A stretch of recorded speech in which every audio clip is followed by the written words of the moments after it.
10 wives, 10 plumbers, 10 betrayals no one saw coming, until the cameras rolled. The kids talked, or the husbands came home early. These aren't just affair stories. They're real, raw, and they all ended badly. This is 10 true affair stories, wives who cheated with the plumber. And trust us, you won't look at a toolbox the same way again. What would you do if the only warmth in your life came from the steam of a stranger's breath? Mila didn't plan it. She just left the bathroom door open. The house was quiet, not the peaceful kind, but the kind that creeps into your bones. Mila had lived in the Tampa suburb for 6 years. In a sleek, 2-story home with white walls, gray marble, and large windows that let in the Florida sun. Yet somehow, the brightness never touched her skin the way it used to. Not since Thomas began taking international contracts. 4 weeks in Europe, 10 days back, then off again. He always returned with chocolates, new ties, and stories told half-heartedly over reheated dinners. Mila would listen, nod, and laugh where she was supposed to. But inside, her laughter never echoed. She was 36 now. She used to work at a spa. Her hands always warm, always soothing. Now, her days were slow drips of nothingness. Yoga classes she didn't finish. Books she didn't read. Smoothies left half-blended on the counter. Her world had become quiet, pristine, and hollow. Her marriage had become a checklist. Good morning. Did you call the contractor? Flight lands Friday. And sometimes, not even that. He wasn't cruel. He wasn't unfaithful. He was simply gone. Present in flesh but not in spirit. Their calls were like business meetings.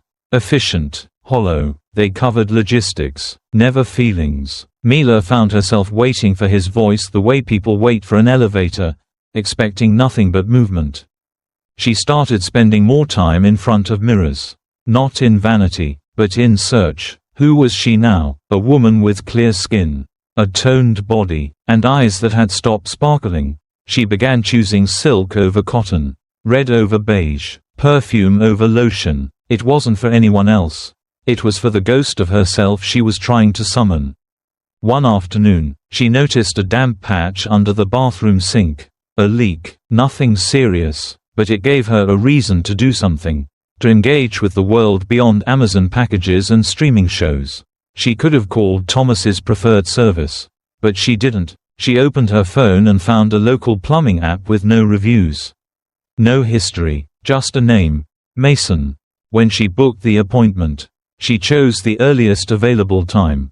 She didn't think too hard about what she wore that day.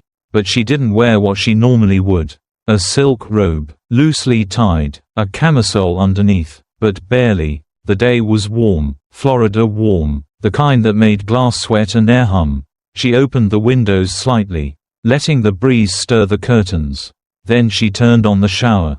Not to use it, just to fog the glass. Just to hear something that wasn't silence. When the doorbell rang, her stomach fluttered. She took her time opening the door.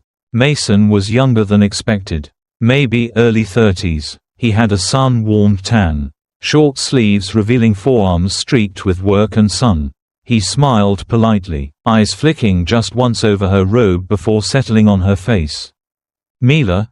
he asked. She nodded. "The bathroom's upstairs. It's a small leak." He followed her without comment. Tool bag in hand, steps soft on the stairs. She didn't look back, but she felt the weight of being followed. Not fear, not discomfort, just awareness. As Mason knelt beside the vanity, Mila stood in the doorway. Steam from the running shower curled around her ankles. She leaned against the frame, watching him work. "Do you do this full time?" she asked. Her voice smooth, almost lazy. "Plumbing, yeah," he said. "Pays the bills. Must see a lot of houses. Most of them are colder than you'd expect." She smiled at that. A droplet from the shower slid down the tile with a sound that seemed louder than it should have. Mila turned toward the fogged mirror and began tracing circles in the condensation, pretending not to notice when Mason glanced up. Her robe loosened slightly, just slightly. Neither of them spoke for a moment. Then she walked out of the bathroom, slowly, leaving the door ajar. Later, She would tell herself it was just hot. Just a coincidence. But in that moment, the silence of the house had been broken by something else entirely. A heartbeat. A breath. A gaze held too long. And a door left open on purpose.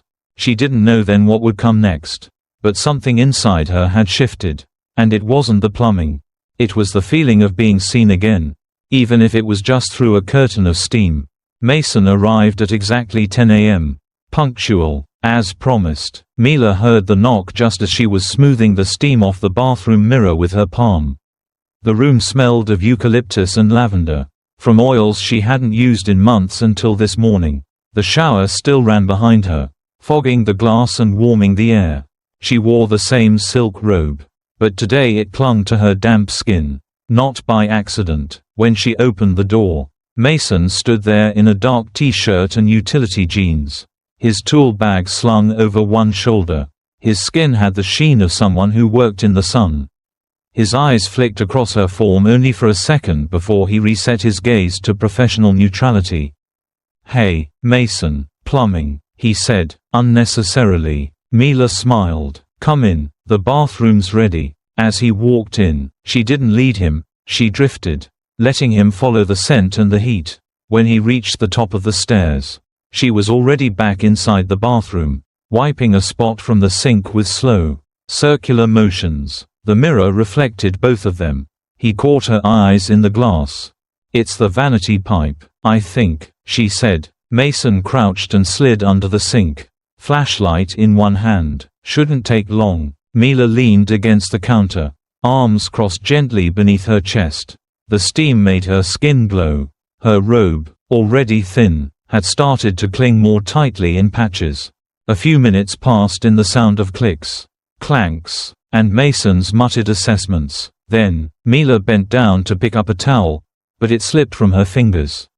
Fell, landed inches from where Mason lay under the sink. He paused. She didn't pick it up. When he pushed out from under the vanity, sitting upright again, his face was level with her knees.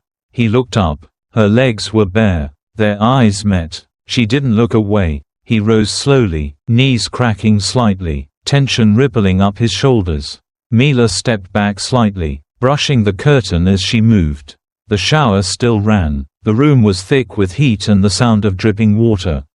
"I think I got it fixed," he said, voice lower than before. Mila didn't answer right away. She walked toward the shower, reached in, and turned the dial slightly. More steam hissed out. Her back was to him. Then she said, "It's still leaking somewhere." He didn't ask where. She turned. The silk robe had slipped off one shoulder. Her eyes weren't asking, they were inviting. Mason stepped forward once, then again. The sound of the shower was suddenly louder than their breath. But only for a moment. Their kiss wasn't gentle, it was urgent, wet, and desperate, like a dam breaking after a long drought. His hands were rough, calloused from work. Hers were soft but shaking slightly. Not from fear, but anticipation. The heat in the room made everything more intense, their skin slick. Their clothes an inconvenience. They moved behind the curtain, the thin plastic pressing against their limbs as they found each other. The rod creaked, water splashed. Their whispers weren't words. For Mila, it wasn't love, it wasn't even lust, in its usual sense. It was validation, it was being desired without question. Mason pulled back once, breathless. "Are you sure? Don't talk," she said, voice steady. "Just stay." He obeyed. The curtain swayed gently behind them, barely hiding their shapes, barely covering the choices being made. Outside the bathroom, the house remained silent. Inside, everything else was loud. Afterward, they sat on the edge of the tub, dripping, breathing. Mila laughed softly. "You didn't expect that job, did you?" Mason ran a hand through his wet hair. "No, Mom, but I'm not complaining." She looked at him, the way his chest still heaved slightly. And for the first time in a long time, she felt full, not because she had broken the rules, but because for one stolen moment, she remembered she was alive. And sometimes, the steam doesn't just blur the mirror. It reveals what's been hidden all along. It was 2 days later when the crack in the story began to form. not from guilt, but from a lens. Tanya hadn't planned on stopping by. She was in the neighborhood, picking up a gift from a boutique nearby, and decided to surprise Mila. Friends did that sometimes. Tanya had always been the spontaneous one. She rang the bell and stepped back, already texting Mila to say she was at the door. But just as she lifted her phone to snap a playful selfie in front of Mila's house, the door opened, and out walked Mason. He had a slight smirk on his lips, his shirt damp at the collar, hair still tousled in a way that didn't look like work sweat. Tanya's finger froze on the screen. Mila appeared behind him, holding the doorframe, wearing what looked like a summer dress too sheer for midday. The robe clung to her frame. Her hair was damp, her lips flushed. Tanya smiled awkwardly. Mason gave a polite nod and brushed past. Mila's smile dropped the moment their eyes met. Tanya clicked the photo almost by instinct, the same way one captures a rainbow or a shadow moving in a strange way. She didn't know why, not then. "Hey, I was just around," Tanya said. Mila nodded, stepping aside. "Of course. Come in." He was just finishing up a leak. There was no mention of the steam or the curtain. They had tea. Mila changed clothes. Tanya kept the conversation light, but the image kept flickering in her head, the way Mason had walked out like he belonged there. The look Mila gave him, not just familiar, possessive. Later that evening, Tanya opened her phone to post a story. The image popped up in the auto gallery. It was blurry, but clear enough. Mila in the doorway, Mason within inches of her, her dress clinging, the smirk on his lips. She almost deleted it, but she didn't. A week later, Tanya went to a friend's rooftop party.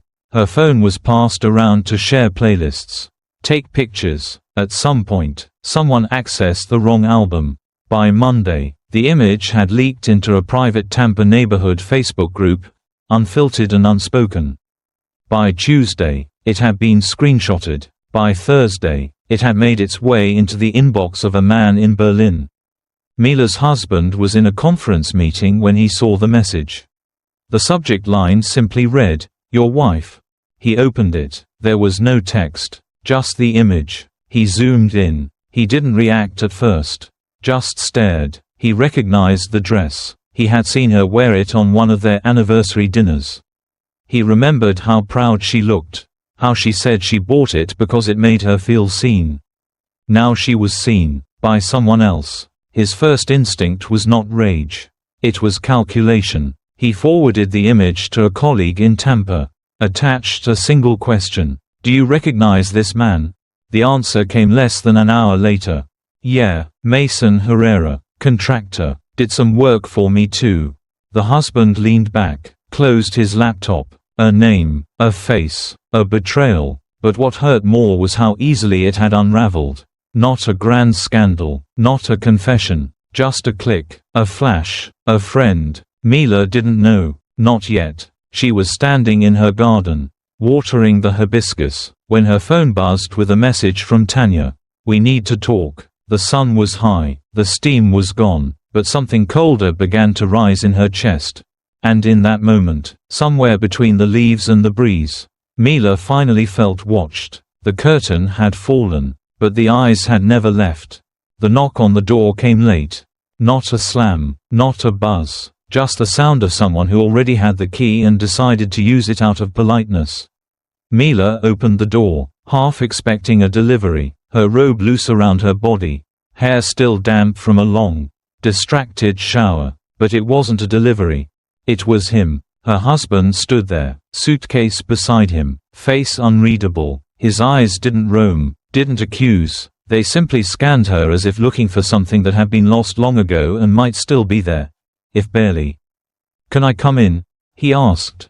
She stepped aside. The silence between them stretched like a hallway lined with closed doors. No kiss, no greeting, just steps across hardwood floors that sounded louder than they should have. He didn't ask about the robe, or the smell of lavender body oil that lingered in the air. He went straight to the living room, pulled out his phone, and connected it to the smart screen. A single image filled the display. Mila gasped, not out of surprise, out of confirmation. The picture. Mason leaving the house. Mila behind him, her dress damp, her skin flushed, captured not with malice, but by accident. The curtain didn't hide what you wanted it to hide, her husband said. His voice was quiet, almost too quiet. Mila stepped forward, then froze. He didn't move, didn't blink, just watched her. It felt like being seen for the first time. She said, her voice cracking, not as a wife, not as property, just as me. That broke something, but not in him, in her. He nodded slowly, took a breath, then picked up his suitcase and walked back to the door. I've been gone 4 weeks at a time for years, he said, but today is the first time I don't want to come back. He paused at the door, looked back once, then left. No fight, no rage, just a closing door and the thickest silence she had ever felt. 3 days later, a lawyer called. 2 documents were delivered electronically. One was a divorce petition. The other was a motion to freeze joint accounts and begin asset separation. Mila sat in the same robe. The steam now long faded. The walls no longer held heat. The shower no longer ran. The house wasn't cold. She was. She opened the windows, hoping the air might carry the guilt out. But it stayed. She scrolled through her phone. No messages from Mason, no messages from Tanya, just silence. The image was everywhere now, in whispers, in glances, in group chats she'd never be invited to again. The woman who couldn't close the door. The wife who let a stranger in. The affair caught through sheer accident. But it wasn't an accident. It had started the moment she chose the sheer dress. The moment she let the curtain hang loose. The moment she smiled instead of gasped. Mila curled up on the couch, pulled a blanket around her, and stared at the now blank TV screen. Her reflection stared back. Steam had once clouded the mirrors, hid the flaws, made everything look soft and forgivable. Now, all she saw was smoke. Not from a fire she escaped, but from one she lit herself. She didn't sell the house. At first, she told herself it was because the market was down. But really, she couldn't bear the idea of someone else living in it, showering in it, looking through that same thin curtain. But after a few weeks, the silence got too loud.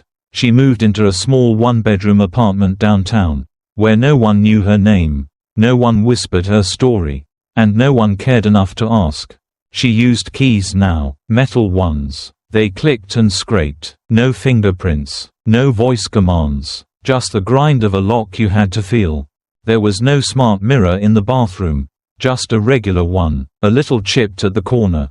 She didn't avoid it, but she didn't look into it either. The shower was smaller, the curtain was plastic, still new, still quiet. She never left it open.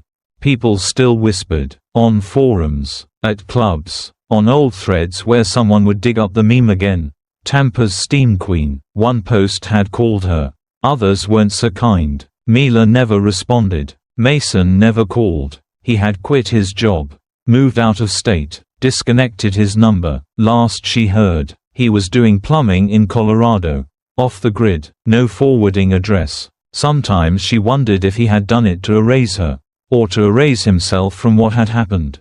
Tanya never reached out, either. The phone was returned to her by some stranger. Too late, the damage was done. Mila didn't blame her, not really. She kept her days quiet. Groceries on Wednesdays, laundry on Sundays, cold dinners reheated twice. Then one night, the water stopped. It was a slow drip. At first, then nothing. She stood in the bathroom, faucet in hand, staring. She could have called someone. She didn't. She sat on the edge of the tub, barefoot, towel still around her waist, and stared at the plastic curtain. It swayed gently in the draft. The curtain was still there. So was the memory. The steam was gone, but the whispers had never left. She reached for the faucet again, hoping, maybe, it had just been air in the pipes. Nothing. She smiled to herself, a bitter, breathless kind of smile. Of course, she whispered, even the water's done with me. She stood, let the towel fall, walked back into the hallway without bothering to turn off the light. Behind her, the curtain fluttered once more. It didn't matter, the steam was gone, but the shadows still knew what happened there. Some curtains are too thin to hide the truth. Some steam never clears. Mila learned that silence can echo louder than screams, and that guilt leaves a residue even the hottest water can't wash away. But in Seattle, Isabel thought her walls were safe, her cameras off, and her secrets hidden. She didn't know her husband had wired the truth into every corner. And when the plumber came by, she offered more than just a drink. What happened next wasn't just betrayal. It was captured, in high definition. And it would cost her everything. Subscribe if you haven't already, because the next affair isn't just whispered about. It's recorded, and it's coming up next on Infidelity Chronicles. You think you know your wife, until you watch her through a hidden camera. Don't forget to subscribe. This is Isabel's story. The house looked perfect, not just tidy, but engineered, everything in its place, every pillow fluffed, every drawer silently sliding shut. The kind of home you'd find in a smart living brochure, voice-controlled lighting, facial recognition locks, temperature set precisely by schedule. Nathan had built it like a shrine to security, a love letter to control. Isabel had once been impressed by it. The way the lights knew when she entered. The way the music changed when her voice registered sadness. The way Nathan made her feel like she was being taken care of. Or watched, depending on the day. They met at a tech conference 7 years ago. She was a guest speaker on visual creativity in early childhood education. He was the keynote, charismatic, brilliant, wearing the kind of suit that made other men shrink. He smiled at her from the audience, then found her backstage. Within a year, she had left her teaching job and moved into his house outside Seattle. Within 2, she was pregnant, and after that, she stopped teaching altogether. It wasn't something they planned. At least, she hadn't. You'll have time to go back, he said, once he starts preschool. But by the time their son turned 3, Isabel was no longer sure she belonged in a classroom. She wasn't sure where she belonged at all. Nathan traveled often, California mostly, contracts with aerospace firms, biometric labs. He once joked he knew how to track any human anywhere, even from space. She laughed. Then she stopped laughing. The house obeyed her, but not in a way that felt free. It monitored her moods. It catalogued her routines. It anticipated things she hadn't even noticed about herself. And sometimes, when she paused in the kitchen with a glass of wine, she imagined the walls blinking back at her. She never found the cameras. Not directly, but she knew they were there. The mirror in the hallway tilted slightly when she walked past. The speakers always clicked right before turning on. And there was that one time she sang aloud in the shower, only to have the exact same song start playing through the system. Coincidence? She doubted it. She started whispering to herself in the bathroom, just in case, just to say the things she didn't dare out loud. I'm not happy. I miss being touched without being scheduled. I miss being seen. Nathan would FaceTime at night. Quick calls, more of a check-in than a connection. Their son's bedtime became the script, kisses, waves, lights out. Then Nathan would say something like, "Security logs look good. Don't forget to arm the doors." And hang up. Sometimes Isabel sat in the dark for hours afterward, the wine warm in her hand, the silence thick. She started dressing more carefully. Not for Nathan, for herself. Soft fabrics, thinner straps, lipstick before noon. Her reflection became less of a stranger. But the eyes, they were still tired. Not from motherhood, from invisibility. It was on a Thursday when the pipe in the guest bathroom started dripping. A soft, rhythmic sound, like a heartbeat, or a warning. She told Nathan, of course. He said he'd file a maintenance request through the home service system. But she didn't want a repair through his app. She didn't want someone who came pre-screened, pre-cleared, pre-watched. So she Googled, incognito tab, private browsing. She found a local handyman service with no corporate affiliation. Just a man named Mason with solid reviews and no online booking system. She called. He had a voice like gravel and ocean. "Tomorrow morning work for you?" "Yes." she said, too quickly. After hanging up, she cleared the call log, deleted the browsing history, wiped fingerprints off the screen. Habit, maybe, or guilt, or survival. That night, she unplugged the hallway mirror, just in case. The next morning, she made herself tea but didn't drink it. She wore a robe, but a thinner one than usual. Her hair was loose, her skin perfumed. When Mason arrived, she opened the door like she wasn't expecting him. "Hi, you must be Mason." He nodded, wiped his boots before stepping in. He was younger than she thought. 30, maybe, strong arms, calm eyes, the kind of man who didn't check his phone during conversation. She led him to the bathroom. As he unpacked his tools, she lingered at the mirror. "It just started dripping 2 nights ago," she said, watching him in the reflection. He ducked under the sink. She watched his back move.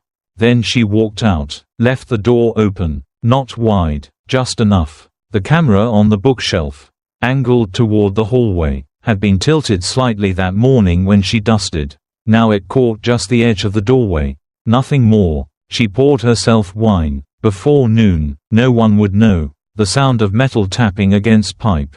His breath under the cabinet. Her breath at the threshold. She closed her eyes. No one would know, but someone would watch. And maybe, for the first time in years, that was the same thing as being seen. The knock was punctual. 9 a.m. sharp. Just like he said, Isabel had already been up for 2 hours. Not because she needed to be, but because she couldn't sleep. The morning had passed in slow motion, a shower that lasted too long. A robe that clung just a little too closely, and a bottle of red she uncorked with the kind of deliberateness normally reserved for confessions. She opened the door. Mason stood there, exactly as she remembered his voice, grounded, quiet, unassuming. His shirt clung to his shoulders from the mist outside, and his eyes carried that tired alertness of a man used to early mornings and heavy tools. "Hi," she said, brushing a strand of hair behind her ear. "Come in." He nodded and stepped inside. No fuss, no small talk. He didn't scan the house the way Nathan did when he walked in, as if checking for violations. Mason just followed her lead. She led him to the guest bathroom. As he dropped his toolbox onto the floor with a dull thud, she leaned against the doorframe.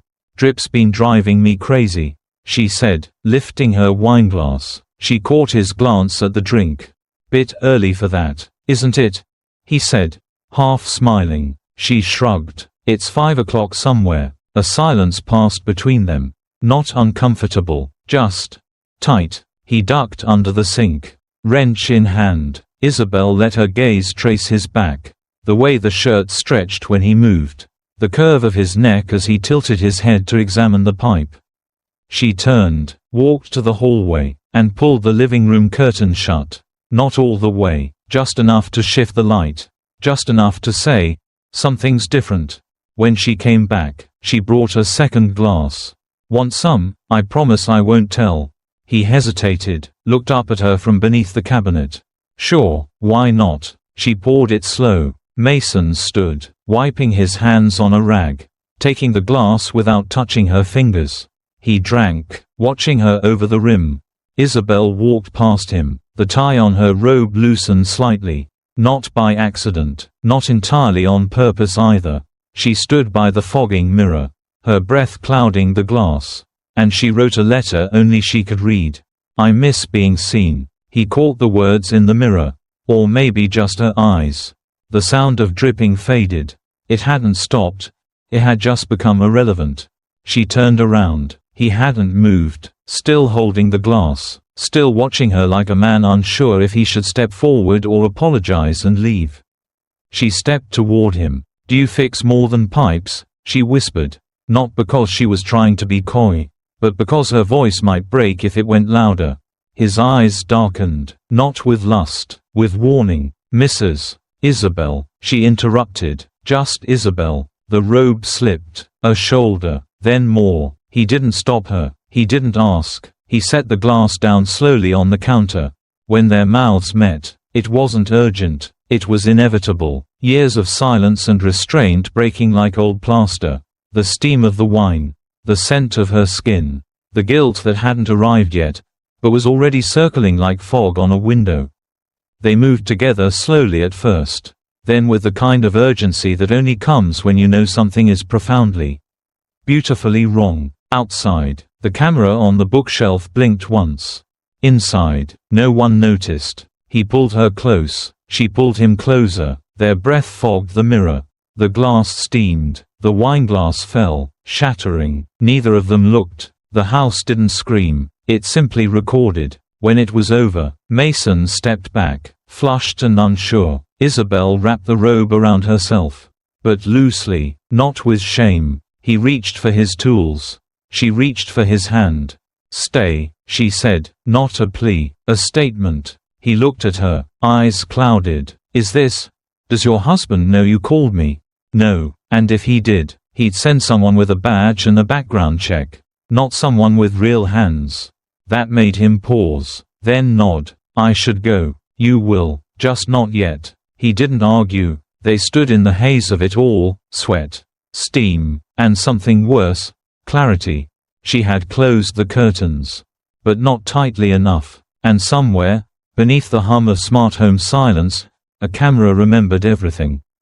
Even what she tried to forget. Nathan had always trusted his systems more than his instincts. The house he built for Isabel was a marvel, every appliance connected, every corner covered. Not for control, he would tell friends, but for peace of mind, for security, for safety. But technology doesn't filter emotion. It only records it. It started with a notification. Motion detected in the living room. Timestamped 3:17 p.m. Nathan was in a hotel room in Palo Alto, half listening to a presentation via Zoom, when his tablet blinked with the alert. Normally, he would have dismissed it. Isabel moved around a lot during the day. But this time, something made him pause. He clicked the video. The footage was partial. The curtain had been drawn. Light uneven, but shapes moved. A body, two, perhaps, one stepping back, one leaning in. There was no sound, but there was something unmistakable in the curve of Isabel's shoulder, the tension of her back as she turned, half covered in a robe that didn't look tight enough. He rewound, slowed it. A glass on the counter. A shadow. A shirt that wasn't his. His breath caught, more out of confusion than pain. Not yet anger, just disbelief. He opened his security panel remotely, selected a date range, began playback from each of the smart cameras he'd installed, discreetly, long before Isabel ever suspected. The bookshelf camera, the ceiling light in the hall, the one hidden inside the faux speaker beside the mirror. He had told her they were just for emergencies. Now, they were evidence. The footage didn't scream, it whispered. Long glances, a wine bottle opened too early, a man's hand brushing her waist, Isabel laughing in a way Nathan hadn't heard in years. And then, the bathroom, a blur of skin, the robe, a kiss. He watched it all, each clip adding weight to a stone forming in his chest. It wasn't just the betrayal, it was how easily she let herself become someone else. Someone he didn't know, someone who hadn't even tried to hide.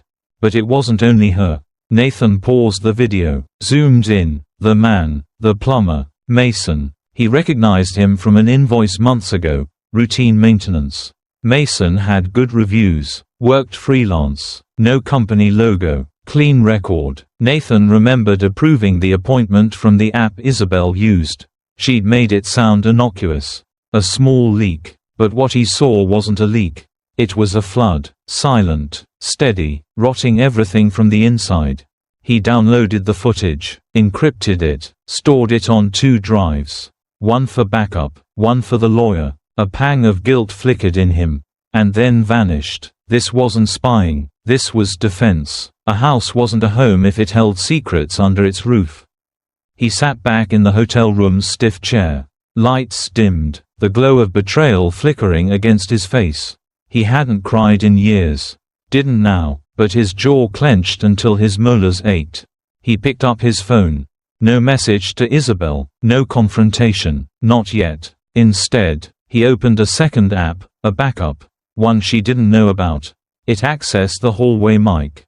He listened. Silence. Then, the faintest whisper. Her voice. Soft. Laughter. Talking to herself. Maybe. Or someone still there.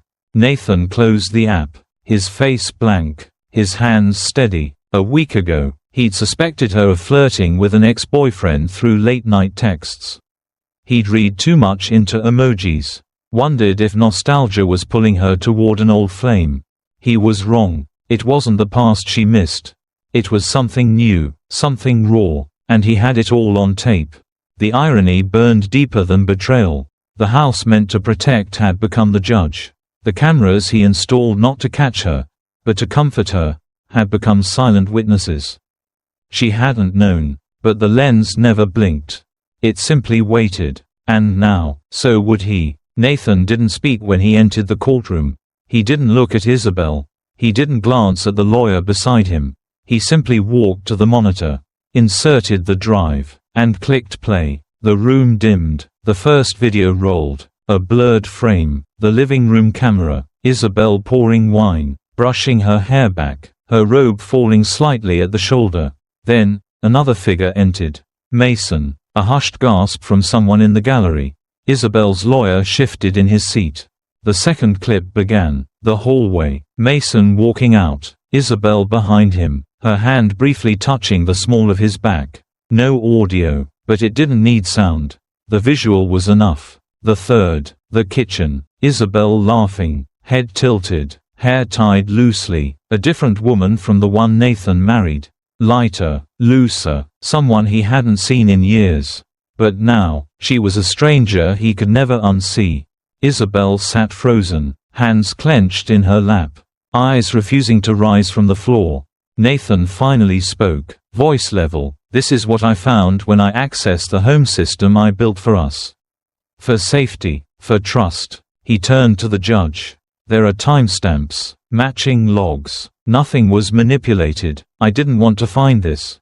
But it was there, always had been. Isabel tried to speak, but her voice broke. He looked at me like I was still human. That's all. I just wanted to feel alive again. Nathan didn't raise his voice. He didn't sneer. He just looked at her as if she was something fragile he'd once held dear but could no longer recognize. I made that house smart, Isabel, he said, but I didn't know I married a ghost. Silence. Even the judge seemed to hesitate before signaling the court reporter. The opposing lawyer didn't argue. Mason, subpoenaed, uncomfortable, and out of place in a tie and borrowed jacket, confirmed he believed it was a simple job. He hadn't known Isabel's husband was recording, hadn't known there were cameras everywhere. His voice cracked. She told me her husband never came home. I didn't mean to. I didn't mean for this. Nathan didn't flinch. The judge ruled in Nathan's favor. Immediate separation. Custody discussions pending. The footage served as primary evidence. When court adjourned, Isabel stood, alone. Nathan walked past her without a word. She turned, whispering, I didn't plan for it to be this way.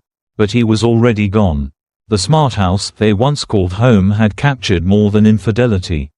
It had exposed the distance, the emptiness, the unspoken truths neither had dared say aloud. And the footage, frame by frame, had ended it all. Isabel no longer looked at screens the same way.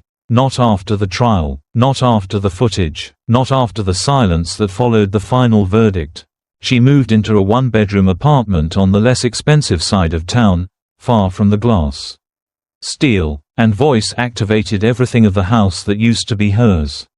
There were no smart locks, no surveillance apps, no connected appliances humming quietly behind her back. Just a metal key, a worn-out couch, and the low hum of an old fridge that made no effort to listen. Her son, Jamie, lived with Nathan now, 5 years old and full of questions she wasn't allowed to answer anymore. The court decided stability favored a man who could control his environment, who could prove, down to the second, where he was and what he had seen. Isabel couldn't argue with wires. And neither could the judge. On her worst days, she searched for Mason online, not to find him, just to know he hadn't disappeared entirely. But Mason had made himself vanish. No forwarding address, no new license, not even a whisper on Facebook. As if the moment that footage was played, he knew the shadows weren't worth staying in. There was something cruelly poetic about her fall. She had been the wife of a man who wired every corner of their home for safety. And it was that very web that caught her. Every look, every touch, every sigh preserved in digital clarity. Her name showed up on forums, tech blogs, Reddit threads, cautionary YouTube compilations, not just as the woman who cheated, but as a lesson, as metadata, as a reminder that smart homes remember what even the heart wants to forget. Sometimes, late at night, she would pace her hallway, instinctively avoiding where cameras might have once been placed. Her hand would reach for the light switch with a slow, silent caution, her body still wired for shame. She had unplugged everything. There was no Wi-Fi, no smart speakers. She wouldn't even own a phone with facial recognition. When a neighbor offered to help her install a video doorbell, she refused with a quiet, haunted smile. "I don't need the door to see who's coming," she said. "No one is." She kept the curtains closed. Not out of fear, but fatigue. Her image had been public enough. One afternoon, she stood in the corner of the kitchen, staring at the tile. She traced the grout lines with her eyes, the way one might follow fault lines before an earthquake. The walls weren't talking, but she could still feel them listening. That night, Isabel poured herself a glass of wine, not because she wanted to feel glamorous or alive, but because it was habit, a relic of who she used to be. She sat in the only chair she owned, facing the television she never turned on. She whispered to no one. "He wired the house to keep me safe, but the wires ended up tying my secrets to the walls forever." The apartment was quiet, but in her memory, a red recording light still blinked. Sometimes, the smartest homes can't predict the D, but not every secret is caught on camera. Next time on Infidelity Chronicles. A storm hit Charleston. Helena was a widow, lonely, grieving. The plumber came to help her clean up the mess. But they created a new one together. Until the day her son walked in, and subscribe. Because, what kind of mother lets the rain in, and lets something darker in with it? Helena did. Subscribe to hear why. The storm came earlier than the forecast predicted. Charleston had seen its fair share of heavy rains and ghost stories. But that Thursday evening felt like a fusion of both. The wind howled with the voice of something ancient, brushing past the old windows of the estate like a warning whispered in a foreign tongue. Inside, Helena stood alone in the kitchen, a place once full of life and chatter, now filled only with the ticking of an antique clock and the occasional creak of the wooden beams overhead. Helena was 42, a widow. It had been 4 years since Thomas died in that accident on the I-26. A drunk driver slamming into their SUV on a rain-slicked highway. 4 years since her life split in two, before and after. People said time healed, but they never said how unevenly it worked. Some wounds scabbed over with the weeks. Others festered in silence. Helena carried hers like a wine stain in silk, faint enough to forget at a glance, but always there, woven into the fabric. The house groaned as the rain intensified. Water streamed down the kitchen window, blurring the trees outside into haunting silhouettes. Helena reached for the wine bottle without looking. It had become a kind of ritual. Pinot Noir at 6. Glass number 2 by 7. Then a bath she rarely finished. She wore her old silk nightgown tonight, a deep navy piece with lace at the sleeves, slightly frayed from too many cold washes. She hadn't planned for anyone to see her in it. She hadn't planned for anyone to see her at all. Logan hadn't called in weeks. Not since their last conversation ended with the quiet venom of an accusation. "You stopped being my mom the day he died." She had nothing to say in return. It wasn't that Helena didn't love her son. She did, fiercely, but Thomas had been the bridge between them. And when that bridge burned, neither of them had known how to swim. Logan fled to California for college, chasing a future far from the mansion where his father's voice used to echo. Helena stayed behind, tending to memories like fragile antiques she couldn't quite throw away. She descended the steps to the basement with caution. The dim light at the stairwell flickered as if reluctant to witness what lay below.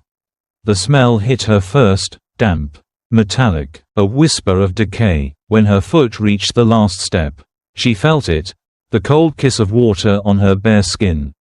The basement was flooded, not entirely, just enough to soak the cardboard boxes filled with old manuscripts and photographs.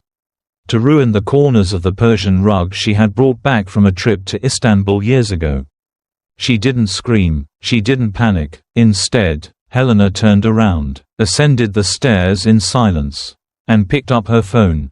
Emergency plumbing service. The voice answered on the third ring. Yes, I need someone tonight. There's water in the basement.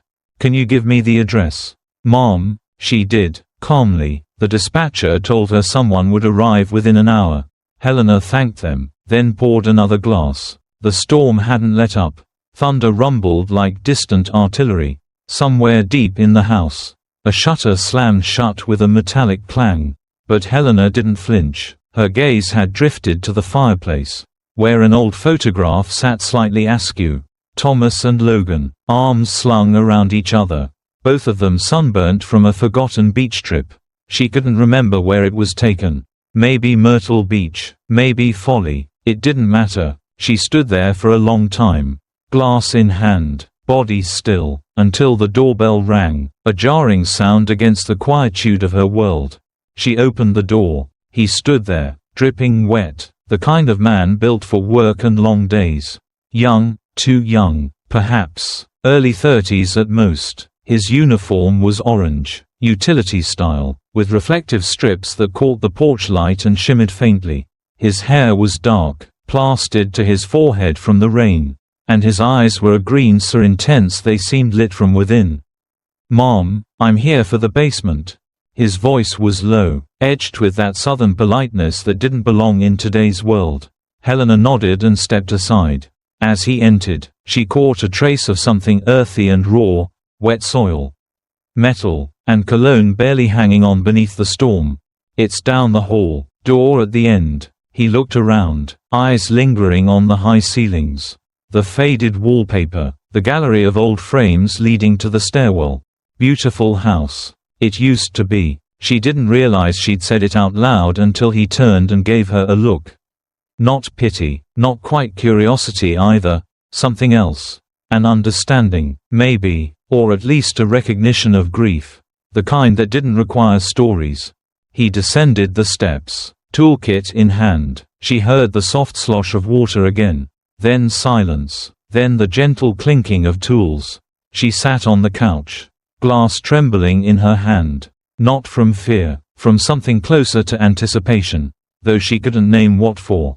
Her heart had been still for so long. Even a whisper of movement felt like an earthquake. From below, his voice carried up. "It's not too bad. Looks like a crack near the west wall. I can patch it temporarily. But you'll need a full inspection." "Do what you can," she replied. She listened to the sound of work, the scrape of metal, the hiss of tape, the movement of boots on wet floor. It was strangely comforting, a reminder that someone else was here. Someone real. She didn't notice when she fell asleep. Wine still half full, rain tapping its rhythm against the glass like a lullaby. When she opened her eyes, it was because she felt a shift in the room, a weight added, a presence acknowledged. He was standing in the archway.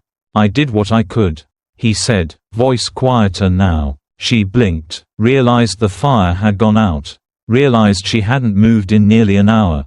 "Thank you." He lingered a moment, then turned to leave, but before he could, Helena said the thing that surprised even herself. "Would you like a towel?" He paused, then nodded. She walked slowly to the hallway, opened the linen closet, and pulled out the softest one she could find. Navy blue, like her nightgown. As she handed it to him, their fingers brushed, a fleeting touch, accidental, but enough to feel the heat between two people who hadn't expected anything more than a service call. He smiled, just barely. "Thank you, Mom." She watched him walk away, door closing behind him with the gentlest of clicks. The storm still howled outside, but it felt different now, quieter, almost, or maybe the noise had moved somewhere else. She turned toward the fireplace again.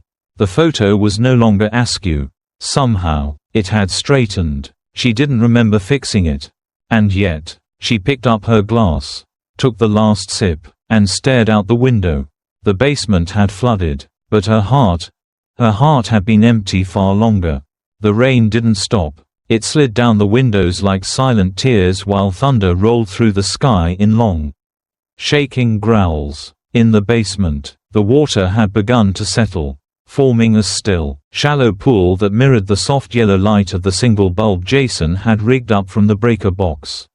He knelt there in the ankle-deep cold, shirt clinging to his skin, hands moving with the kind of focus only years of repetition could bring.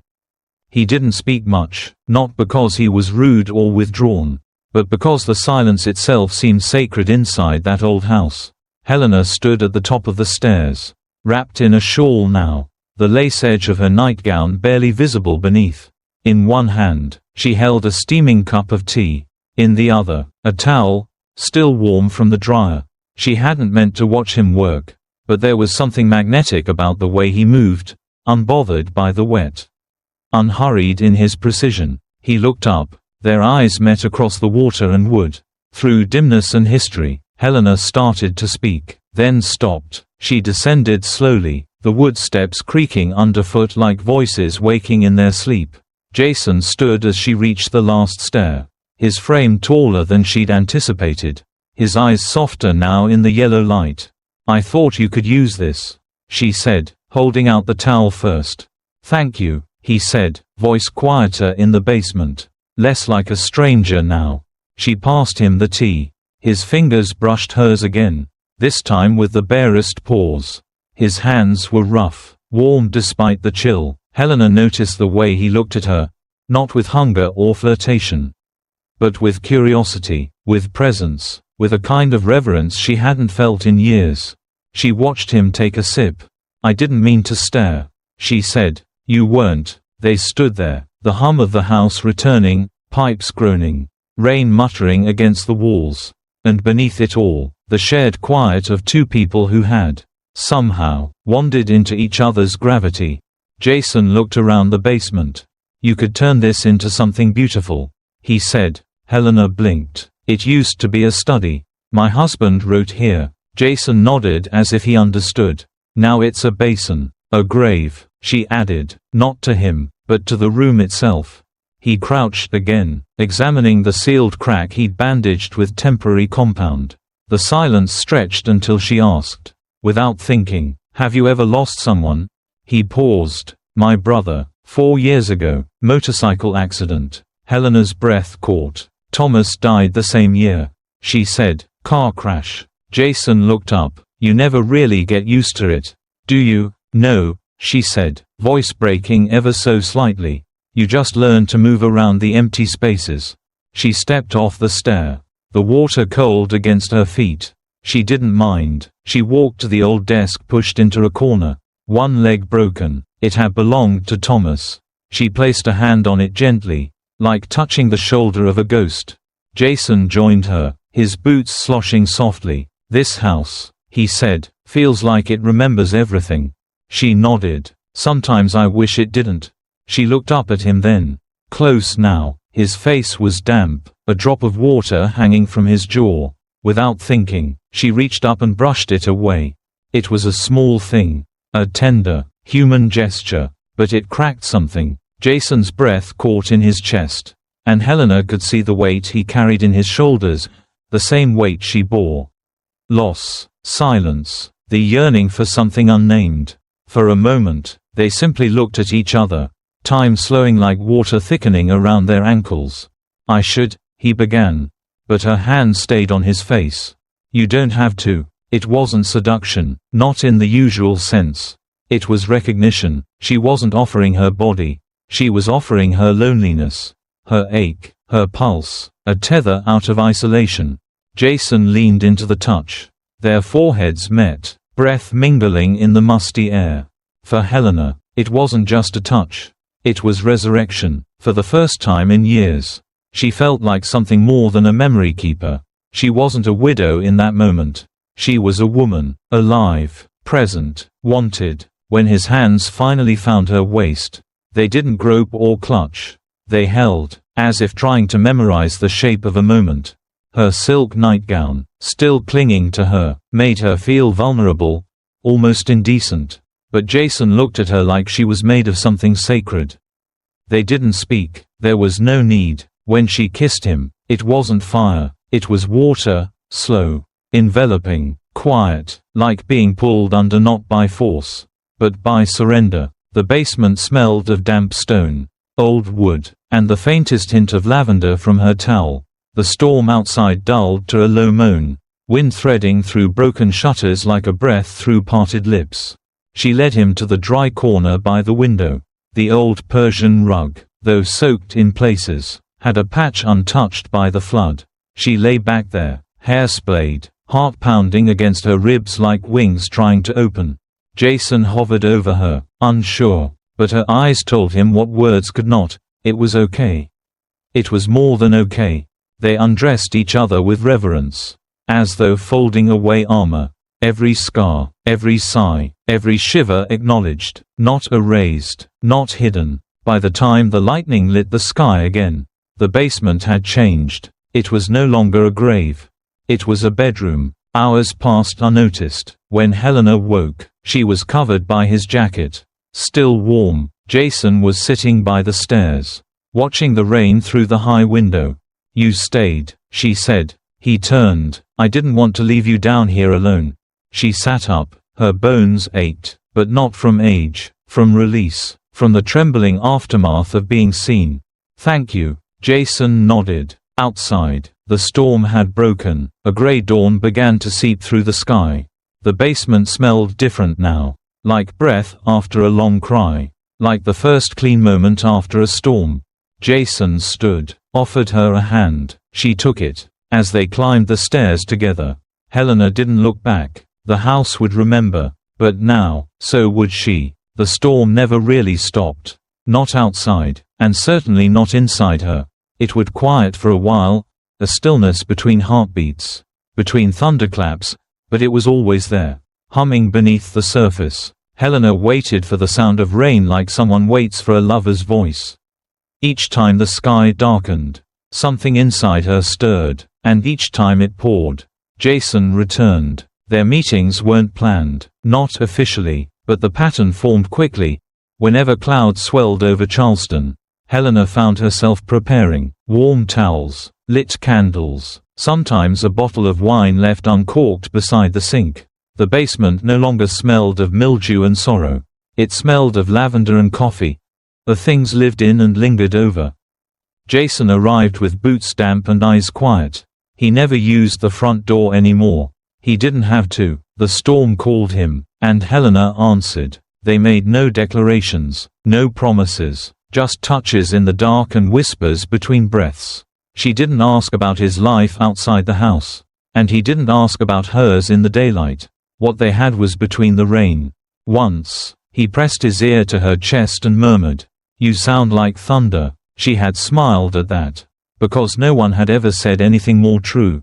But the outside world has its own weather, and it doesn't care for poetry.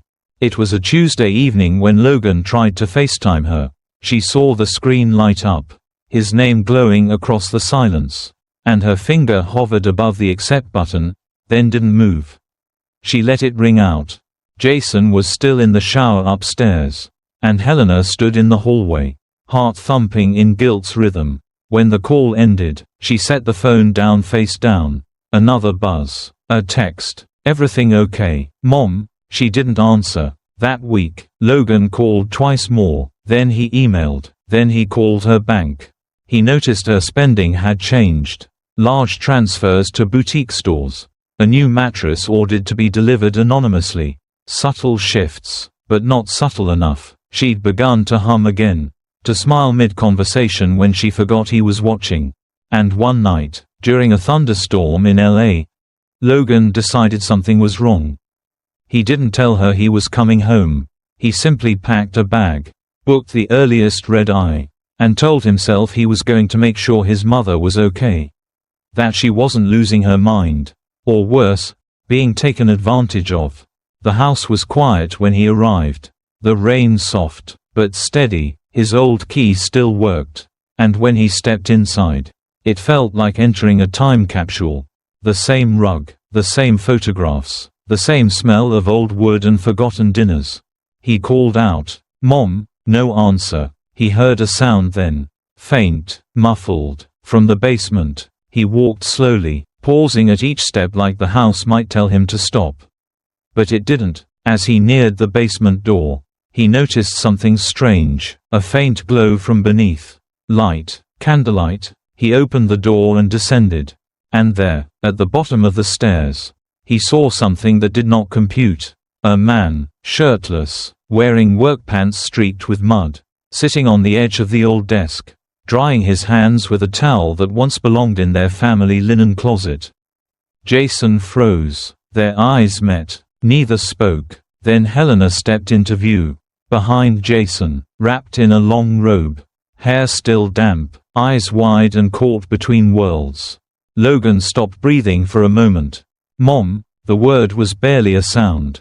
Helena didn't respond. Her lips parted but nothing came out. Jason stood, his hands now behind him, eyes dropping to the floor. Logan turned slowly, walked up the stairs one step, then two. At the top, he stopped. He didn't slam the door. He didn't shout. He just stood there, like someone trying to piece together a language they never learned. Helena followed, robe clutched to her chest. "Logan, I was going to tell you." "When?" he asked, voice shaking. "I don't know." "Who is he?" Jason was halfway up the stairs now. Silent. Helena looked down at him, then back to Logan. He fixed the basement. A laugh escaped Logan's lips. Sharp and bitter. Apparently he fixed more than that. "Please, don't what? Judge you? Be shocked? Be angry that I flew here thinking you were sick or dying or…"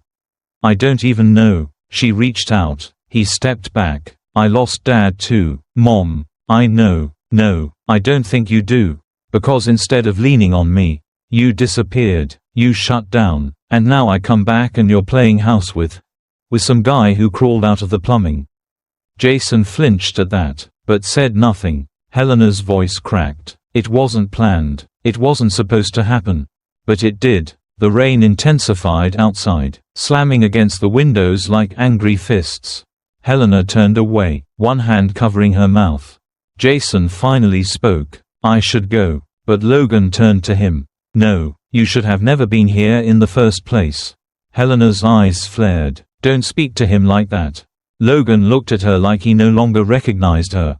"You loved Dad, I know you did, but this…" He shook his head, then walked toward the front door. "Logan, please, stay, let me explain." He opened the door. Cold wind rushed in, dragging rain across the hallway. "I don't know who you are anymore." And then he was gone. The door closed. Jason stood in the hallway, shirt in hand, unsure of his place. The candlelight flickered from the stairwell.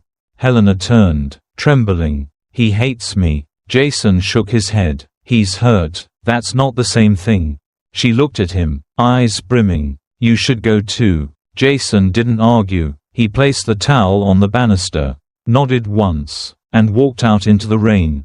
Helena stood alone in the hall. The house, once full of memories, now echoed with silence again. And outside, the storm kept on, because the storm never really stopped. The door opened, rain followed. Logan stepped inside, shoulders damp, breath tight, the kind of return that wasn't meant to be quiet. And there they were, Helena, Jason, in the kitchen, arms around each other. She had her head on his chest. He had one hand gently at the small of her back. A silence broken not by words, but by the slap of Logan's backpack hitting the floor. "He's younger than Dad was." Helena jumped, pulling away. Jason stepped back. The room pulsed with stillness before it shattered. "Logan, no, you don't get to say anything yet." His voice was loud but not wild. Controlled, like someone holding the steering wheel during a crash. Helena's lips moved, but no words came, her face pale, her eyes full, not with guilt, with something else, something broken. Jason didn't say a word. He reached for his coat. Helena reached for his arm. Jason looked at her once. A look that said everything and nothing. Then he left. Quiet, rain swallowing his footsteps. Logan stood in the kitchen doorway. The walls too small for what he was holding. "Mom, what is this?" Helena turned her back. "I didn't plan for it." "You think that makes it better?" She gripped the sink. "I know how it looks." Logan let out a laugh. Hollow. "No, I don't think you do." "Then tell me." He didn't. He just walked upstairs. The old wood moaned under his weight. Then the slam of a door. Then nothing. 3 days passed. Helena knocked once the first night. No answer. The second night, she left a tray at the door. Untouched. The third night, there was a note. Folded. Slid under her door. She opened it with trembling fingers. "Mom, I used to think you died with Dad. Now I just think you never really lived as a mother." Logan. Her knees buckled. She made it to the sink. Turned on the faucet. Water ran. Over her hands. Over her wrists. She didn't scrub. Didn't wash. She just stood there, watching it spill. Overflow. She couldn't cry. The water did it for her. The house grew quieter after that. Days folded into each other like pages of a book no one finished reading. Helena moved through the rooms like she was made of smoke. Light-footed and fading. Dust settled faster now. The windows yellowed at the corners. The doorbell never rang. Logan stopped answering her texts. She didn't try calling. Once, she sent a package, a small box with cookies, a handwritten note, and a photo of them from when he was 10. Arms wrapped around her waist at the beach. It was returned, unopened. She put it in the attic, beside the box of Thomas's old jackets. Jason was gone, too. She found his note tucked into the book he had once admired on the hallway shelf. Old poetry bound in leather. Brittle pages smelling of ink and mildew. "I don't want to be the man your son sees first after 10 years. Maybe in another life. Helena, one with less rain. No name, just that." Folded carefully, left like a goodbye that never dared speak aloud. She didn't look for him. Charleston went on. Of course, the city doesn't pause for grief. The neighbors walked dogs. Mail arrived. Church bells rang Sunday mornings. But for Helena, the sound of the world came through a wall of fog. Muffled. Unwelcome. The house aged quickly after everyone left. Plaster cracked above the fireplace. The stairs groaned louder. The basement started leaking again. She heard it at night. The slow, soft drip, like someone pacing underwater. She never went back down. Not once. She told herself it was because of the damp, the mold, the danger, but really, it was memory. The basement had become a shrine. To what? She wasn't sure. A moment, a version of herself she could no longer justify. A heartbeat that didn't last. Sometimes she would pass by the basement door and place her hand on the knob. Just for a second, just to remember how it felt to open something. But she never turned it. Nights were worst. The house grew cold in corners first. Then it reached the center. Then her bones. She slept little, sometimes not at all. She took to sitting in the kitchen past midnight, listening to the water. One evening, during a storm that didn't come with thunder, she lit a candle, walked barefoot across the hall, down the stairs. Each step creaked like a question she didn't want answered. At the bottom, she paused. The basement was just as she left it. The candles had melted down to nubs. The rug still stained with old water. The desk still scarred. And in the far corner, covered with a sheet, the tall antique mirror Thomas once found at an estate sale. Helena hadn't looked into that mirror since before the accident. Not even once. She pulled the sheet away. Dust bloomed into the air like a memory released. The reflection looked back. A woman, thin, pale, eyes dark not with makeup but with years. She touched her face. It moved with her, but she did not recognize the woman. She stood there a long time. Then she whispered into the dark. "I didn't cheat for love." The mirror held her gaze. "I cheated for the silence." She reached out, touched the glass. Cold. But now, silence is all I have left. From somewhere behind the wall, a pipe creaked. Then, drip, drip, drip, the house exhaled. And the storm, wherever it was, promised to return. But Helena's storm wasn't the last. In another city, under a different sky, another woman told the police she was just fixing her water heater. But the bedsheets told a different story. Next, Rachel from Phoenix. He was just fixing the heater until she pulled him into her bedroom. A missing husband, a silent crime scene, and a secret so dangerous, it left blood in the threads. Subscribe now, because some affairs don't end in heartbreak, they end in disappearance. She said he was just fixing the heater, but her husband hasn't been seen since. Subscribe to find out what Rachel never told the cops. Phoenix in June was a heatwave wrapped in quiet desperation, the kind of dry that cracked lips and silenced birds. In the suburbs, everything looked perfect: mowed lawns, smart doorbells, solar panels glinting on roofs. But behind one of those polished doors, in a cul-de-sac trimmed like a postcard, Rachel sat in silence. She was 38, once a high school art teacher, now self-employed, or so she said. Her online boutique of handmade candles and vintage ceramics paid the bills more symbolically than practically. But her husband Matt's job covered the rest. He was rarely home anyway. Some oil rig contract 2 states over. Always working, always calling late, always saying he was tired. They'd been married for 10 years. And for the last 3, Rachel had stopped counting. Their house was sleek, black countertops, white leather, minimalist art, but beneath the design was a chill no thermostat could fix.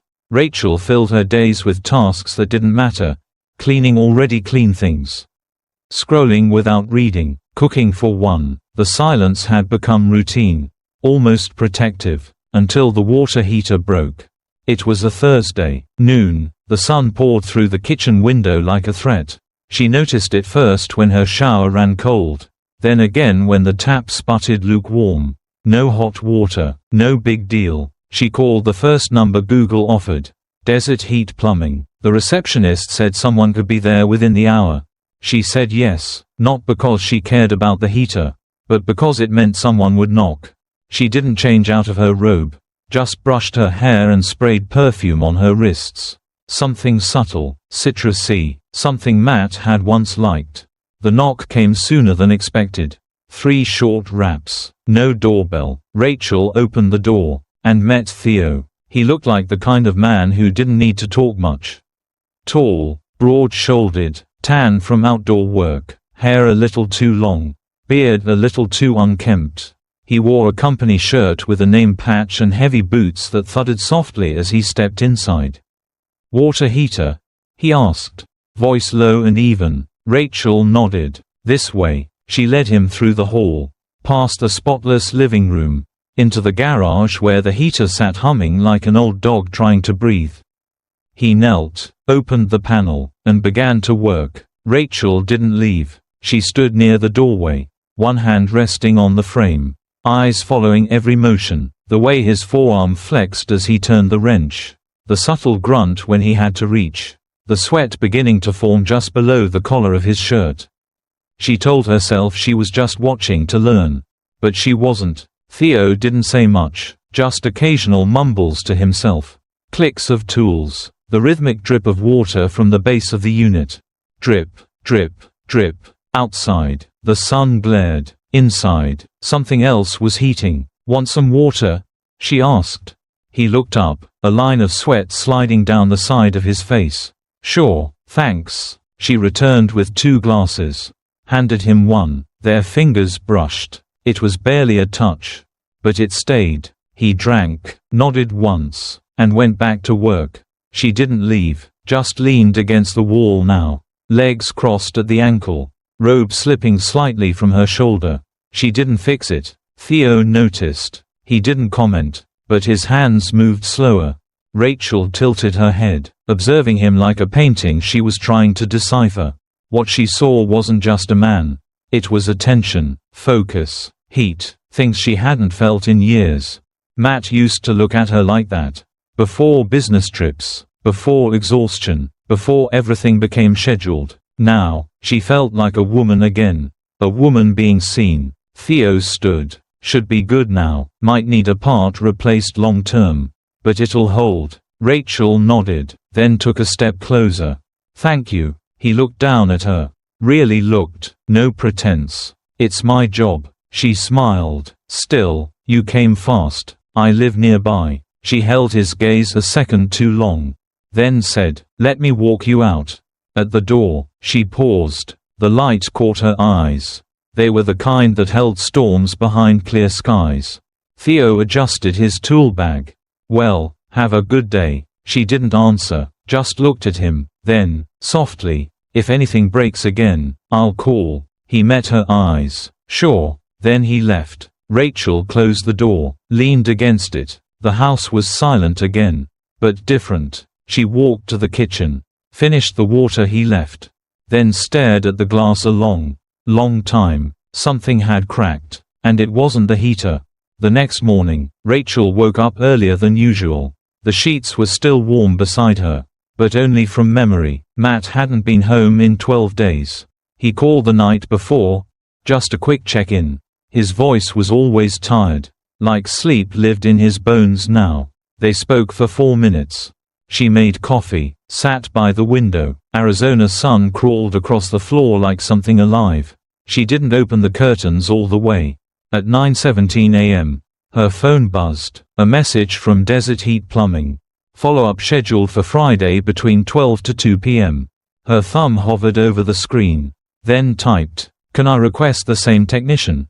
Theo?" 15 minutes later, the reply came. Confirmed. She told herself it was just about consistency, familiarity, efficiency. Friday came too slowly. She cleaned the house again. Though it wasn't dirty, changed the bedsheets to white cotton, crisp, untouched, sprayed lavender on the pillows. The heater didn't need fixing, but she needed something. At 12:41 p.m., 3 knocks, the same as before. She opened the door. He was there. "Hey," he said. No tools this time, just a clipboard, just those eyes. "Hey," she echoed. They didn't speak as she led him inside. The silence between them had grown familiar. Electric. In the kitchen, she poured 2 glasses of water. One for him, one for her. Their fingers brushed again. This time, neither pulled away. He set his glass down. So did she. And then she reached for his hand. A touch. Barely there, but like last time, it stayed. Theo didn't say anything. He didn't ask. He didn't need to. She stepped closer. He leaned in. Their mouths met like a question already answered. The kiss wasn't hungry. It was searching, slow, deliberate, heat moving through skin to bone. She pulled him by the shirt, led him to the bedroom. White sheets waited like a stage already set. They undressed each other quietly, like it was a secret too sacred for sound. She felt every second, every breath, every decision collapsing. When it was over, they lay in silence. The ceiling fan spun above. Indifferent. Theo sat up first, began to dress. She watched him button his shirt. He looked at her, like he was memorizing something he knew he wouldn't keep. "I should go," he said. She nodded. "Yeah." As he left, he paused in the doorway. This wasn't nothing. She said nothing, just watched him walk out. An hour later, she stared at the bed. A wrinkle near the footboard. A faint mark on the sheet, almost like a fingerprint. The scent of sweat and something else. She changed the sheets, washed him immediately, scrubbed harder than necessary. Still, it lingered. That night, Matt called. She answered on the second ring. "Hey, babe. Hey, everything okay?" "Yeah, just tired." He asked about the heater. She lied. "Guy came by, said it's fine now." She hoped her voice didn't shake. Maybe it did. He didn't notice, or pretended not to. They talked for 7 minutes. When the call ended, she sat in the dark. The clean sheets were back on the bed. But she didn't feel clean. The next morning, she texted Theo, "Don't come back." No punctuation, no explanation. He didn't reply. But that night, she stared at the glass he left behind. Still on the counter, still with the faint outline of his mouth. She didn't throw it away.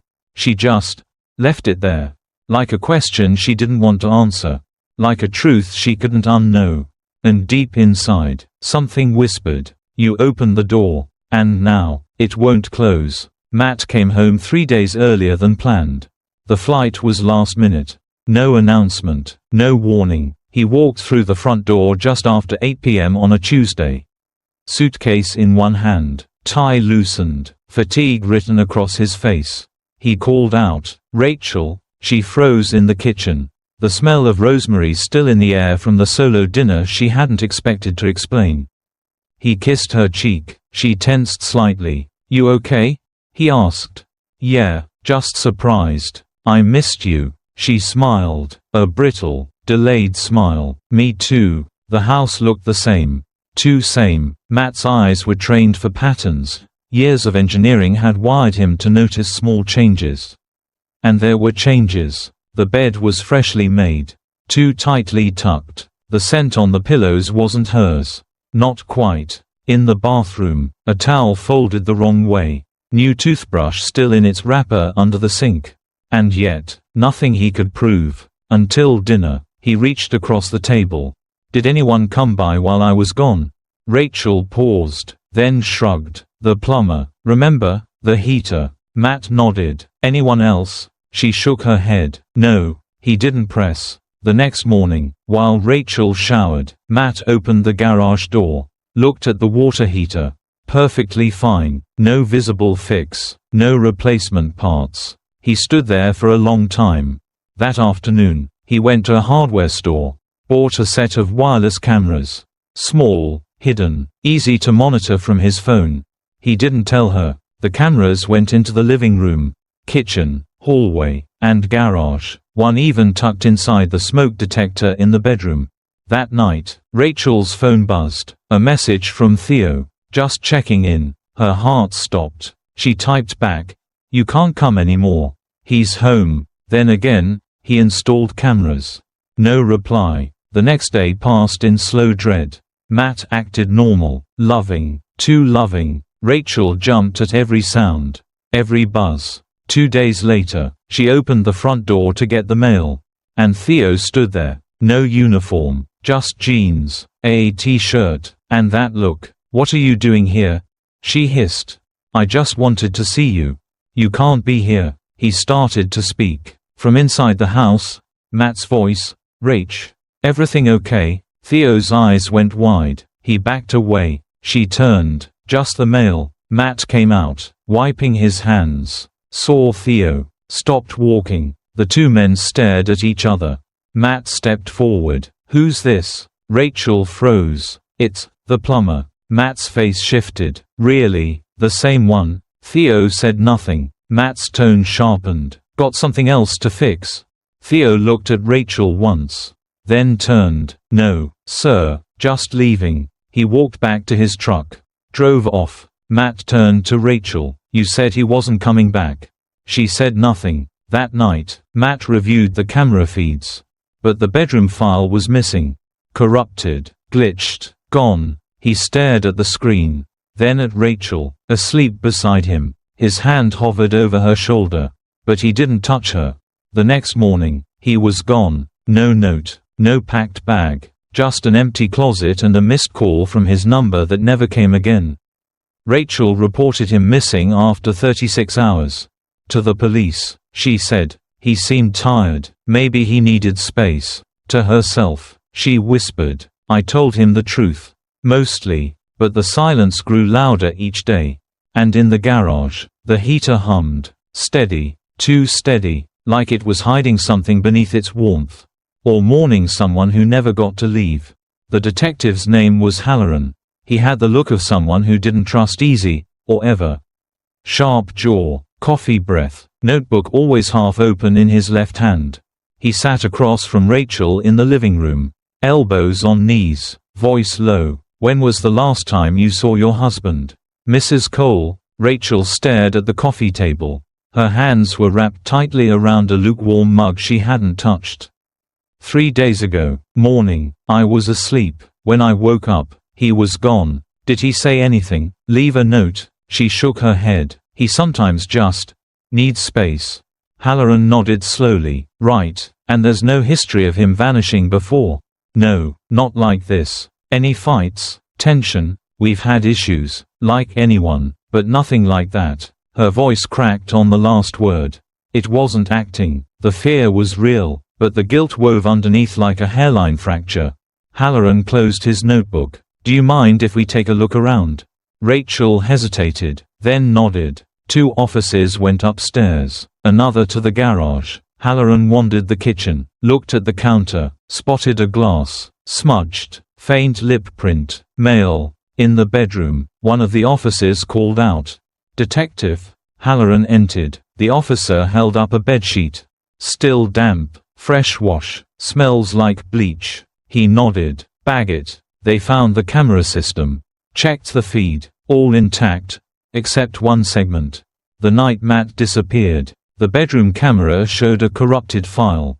"Looks like it was overwritten," the tech said, "or manually wiped." Halloran watched Rachel from the hallway. She sat motionless, not crying now, just staring. In the garage, an officer sniffed the air. "Smell that? Like ammonia." They opened a bin. Cleaning supplies, all recently used. The water heater hummed too loudly for such a small machine. Rachel sat at the dining table when Halloran returned. "You washed your sheets yesterday?" She nodded. "Yes." "Why?" "They were dirty." "From what?" She blinked. "I don't remember." "You always use bleach?" "Yes." Silence stretched. Halloran leaned forward. "Rachel, is there anything you want to tell us before this gets harder?" She swallowed. He's probably just mad. He'll come back." "Are you sure?" "I didn't do anything, but maybe you know someone who did." She shook her head too fast. "Theo." She hadn't heard from him. Not a text, not a call. She tried. Number disconnected. She looked up his name. Desert Heat Plumbing. The company had no record of a Theo in the database. The technician ID he wore was fake. The address he listed on the invoice. Empty unit. Lease expired 2 months ago. Theo was a ghost. Rachel sat in a small gray room 2 days later. A recorder on the table. A single flickering bulb. Halloran sat across from her again. He pushed a folder toward her. Inside, the bedsheet, photos under UV light. "You want to explain the blood?" Rachel stared at the photo. Small, almost invisible, but not nothing. "It's not his." "Then whose?" Silence. Halloran leaned back. "You were having an affair." Her mouth opened, then shut. "You had help." She shook her head. "We'll find him. I don't know where he is." Halloran stood. "You keep saying that. You keep saying the same line." Rachel looked up, and said, "One more time. He was just fixing the heater." She closed her eyes, and didn't open him for a long time. The discovery came on a Wednesday. Contractors were renovating the garage wall for insulation upgrades. The new owner, a middle-aged widow with no idea what her home once held, stood in the driveway sipping iced tea while the workers pulled drywall apart. The smell came first. Sharp, chemical, wrong. Then the tool, rusted, bent, half embedded behind the insulation. Then the bones. They stopped work immediately. Halloran arrived before sunset. His jaw was set tighter than usual. He didn't speak much, just stared at the space in the wall like it was a confession. The body was identified through dental records. Matt Cole, wrapped in plastic, tucked between layers of foam and soundproof board. Time of death, within 24 hours of his return from the last trip. Cause: blunt force trauma. The broken wrench nearby matched the impact. In the house, they found nothing new, no fresh prints, no weapon with DNA. Just the same echo of bleach and lies. The press swarmed. The headlines came fast. Husband found dead in garage wall of Phoenix home. Rachel was arrested that night. She didn't resist. She didn't cry. As the cuffs clicked into place, she looked at Halloran and said, "The heater wasn't the only thing broken." They walked her out under the buzz of porch lights and camera flashes. No sign of Theo, no records, no aliases, no trace. Gone. The prosecutors called it a conspiracy. Said Theo was her accomplice. Said they planned it. Said the passion turned lethal. That Rachel knew exactly what she was doing when she let him in. Her lawyers argued coercion, that she was manipulated, that Theo was never real to her, Just heat and shadow. The jury didn't care. They only saw the gap in the wall. Guilty. 25 years. No parole. Rachel now lives in a beige cell in Yuma. Her bed is narrow. The toilet flushes too loud. The air smells like bleach and dust. She doesn't speak much. The guards say she's quiet, cooperative, that she spends hours just staring at her hands. Once a week, she receives mail, mostly from strangers. Some letters ask why, some call her a monster, some confess they understand. She reads every word, then burns them. The only thing she keeps is silence. One night, during head count, a young guard found her sitting on the floor of her cell. Her back to the wall, eyes fixed on the corner. Rachel, she didn't answer. He stepped closer, followed her gaze. To the sink, the old faucet. A single droplet of water hung from the tip. Then dropped, and echoed. Drip. She smiled, just barely, as if she'd been waiting for that sound. As if it had never stopped. And the guard, he said later, it was the most peaceful smile he'd ever seen on a prisoner. A woman who, for one moment, wasn't behind bars, just behind memory, and maybe, in her mind, back in that house. The day he knocked, the day she opened the door, the day the silence began. Some say Rachel was a woman consumed by loneliness. Others say she was always broken, long before the heater failed. But silence doesn't bury the past. It just delays the sound of the drip. And in San Diego, another woman let go of her vows, one ring at a time. Next on Infidelity Chronicles, Veronica from San Diego. She faked losing her wedding ring to start an affair. He thought he was the lucky one. She thought he was easy to manipulate. But neither expected who would betray whom first. Subscribe. Because not every plumber walks away in silence. Some come back with recordings. She cheated with the plumber, then tried to destroy him. Subscribe now, before you hear the part she didn't see coming.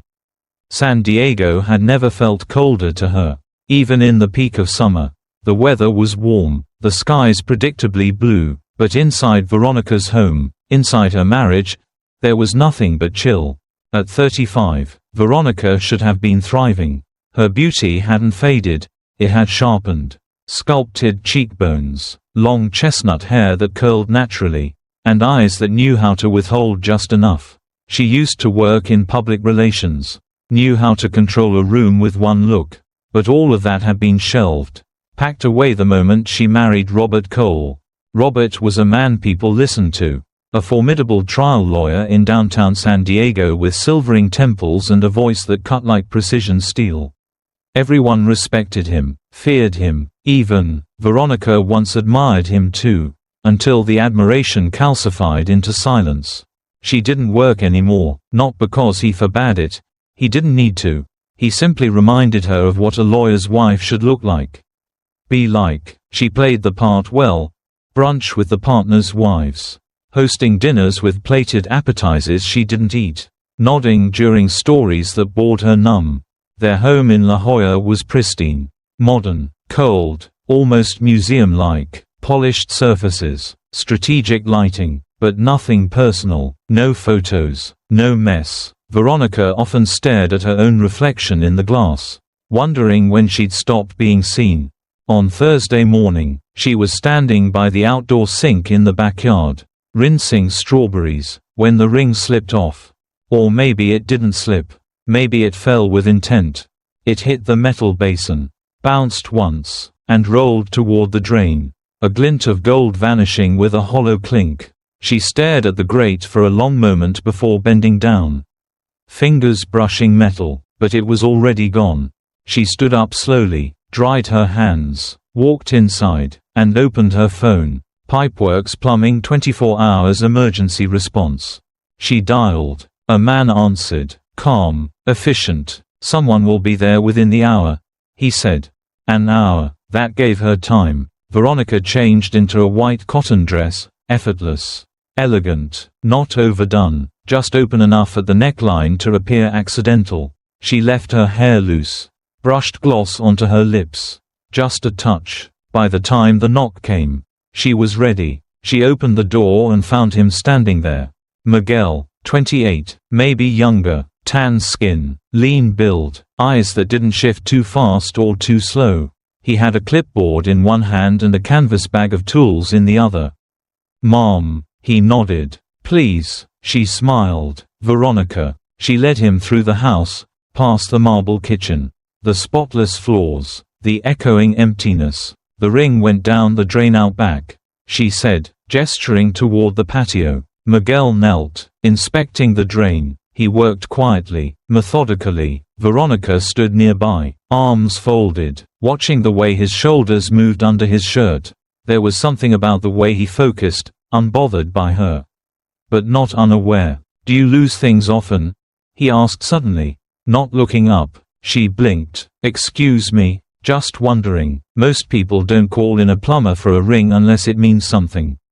She hesitated. It's my wedding ring. Miguel nodded. Got it. There was a pause. Veronica stepped closer. Is it hard, working in homes like this? He glanced at her. A flick of the eyes. Sometimes. Because of the people. Because of what they want. Their eyes locked. Just a second too long. Then his phone buzzed. A message. He didn't answer it. Inside his shirt pocket, tucked just beside his pen, was a small black object no larger than a key fob. A recorder. Still running. He went back to work. Robert called at 4:30. Veronica stepped inside to answer. Hey, how's the afternoon going? Fine, just doing some gardening. I got the alert about the water use. What happened? I dropped my ring in the drain. Getting it looked at. A pause. You still wearing it? She looked down at her bare finger. Of course, she lied. Okay, let me know if you need anything. I always do. She hung up, turned around, and found Miguel standing at the sliding glass door. His arms were crossed, not judgmental, just aware. Everything okay? He asked. Always. He didn't smile, just nodded and walked back to the drain. The job took longer than expected. Veronica offered water. He declined. She brought it anyway. Their fingers touched when he took it. His didn't pull away. I'll have to remove part of the pipe, he said. She nodded. Take all the time you need. He worked in silence. Veronica stood in the shadow. Her figure blurred against the setting sun behind her. She didn't say what she was thinking. She didn't need to. When he finally stood, wiping his hands, she was standing closer than before. Did you find it? She asked. No. He looked down, but maybe it wasn't lost. That night, she placed the white dress into the laundry. She checked the drain again. Still empty. Then she looked at herself in the mirror. Bare-fingered, breath shallow. For the first time in a long time, she looked alive. Down the road, Miguel sat in his car, turned off the engine, removed the small recorder from his pocket, pressed stop, and replayed everything, just once, then saved the file. She hadn't planned it. Or maybe she had. The line between spontaneity and suppressed desire blurred like steam on glass as Veronica leaned against the cool granite counter. Watching Miguel pour water from the jug she'd handed him. She had invited him in because of the heat. At least that's what she would later tell herself. And maybe others if needed. It's too hot to work out there. Come cool off, she had said with a smile that clung too long to his face. The midday sun had baked the backyard tiles to the point of shimmer. But the air inside wasn't any cooler. It was just denser, thicker with something unnamed. He accepted her offer without question, not because he was naive, and certainly not because he was thirsty. He had felt it too, the weight of her gaze when he'd crouched by the drain. The way her words slowed just slightly when she asked how long the job would take. He was used to being watched, but not like this. Now, inside her marble and glass kitchen, Veronica moved like she hadn't in years. With intention, with suggestion, her fingers brushed against his when she passed him the glass. He didn't flinch, but his knuckles stiffened, a small inhale escaping him, barely audible. But she caught it. I used to love this kind of heat, she said, her voice low and soft, carrying more heat than the weather ever could. But it's different now, stifling, like it follows you inside. Miguel's eyes met hers for the first time since stepping through the door. He had a way of looking that wasn't searching, It was knowing. Quiet, but grounded. He didn't ask what she meant. He just watched, listened. I guess I thought marriage would feel warmer. Instead, it's just quieter. Still no comment, but his silence wasn't rejection. It was tension, deliberate, and growing. She stepped closer, one bare foot soundless against the tiles. The hem of her sundress brushed her knees as she leaned forward. "Do you talk much, Miguel?" she asked, smiling. The edges of her lips curled like a secret. "Only when people mean what they're saying," he replied, his voice like velvet pulled tight. Veronica laughed, not loudly, just enough to let it linger in the charged space between them. Then, without permission or apology, she closed that space. Her hand slid up to the collar of his work shirt. He didn't stop her, didn't move, but when she pulled herself in closer and their lips met, it wasn't tentative. It wasn't experimental. It was the sound of something forbidden clicking into place. The kiss was warm, then hot, then dangerous. Her hands in his hair, his fingers at her waist, her back pressed to the counter, then spun, then footsteps echoing softly up the stairs. She didn't speak as they entered the bedroom, didn't turn on the light, didn't close the curtains. The sunlight cut in sharp lines across the bed. The sheets turned down as if waiting. She pulled the dress over her head without ceremony. No seduction, just shedding, and maybe that's all it was for her in that moment, peeling off a life that had stopped fitting. Miguel stood still. He didn't ask, he followed. The next 20 minutes passed in silence. No dirty talk, no giggles, no laughter, just breath, skin, and the creak of a mattress that had likely not been touched like that in years. When they finished, she turned her head to the window and stared at the way light painted across the carpet. He watched her, and for the first time since walking in, looked uncertain. He dressed first, didn't speak, didn't ask for her number, didn't mention the job, just nodded once and left. The door clicked shut behind him. And that was when Veronica exhaled. Not relief, not guilt, something closer to disbelief. She lay still on the bed, feeling the sweat cool on her skin, her heart thudding in the hollow of her chest. Then, slowly, her hand reached across to the nightstand and picked up her phone. No messages from Robert, just an old missed call from earlier that morning. She didn't return it. Instead, she stared at the sheets, at the indent his body had left, at the sunlight now crawling higher up the wall. She had left the sheets unmade deliberately. She didn't want to forget how it felt to be desired, to be the one choosing. But it didn't take long for that thought to curdle. It started with a shallow breath, then a rush of questions.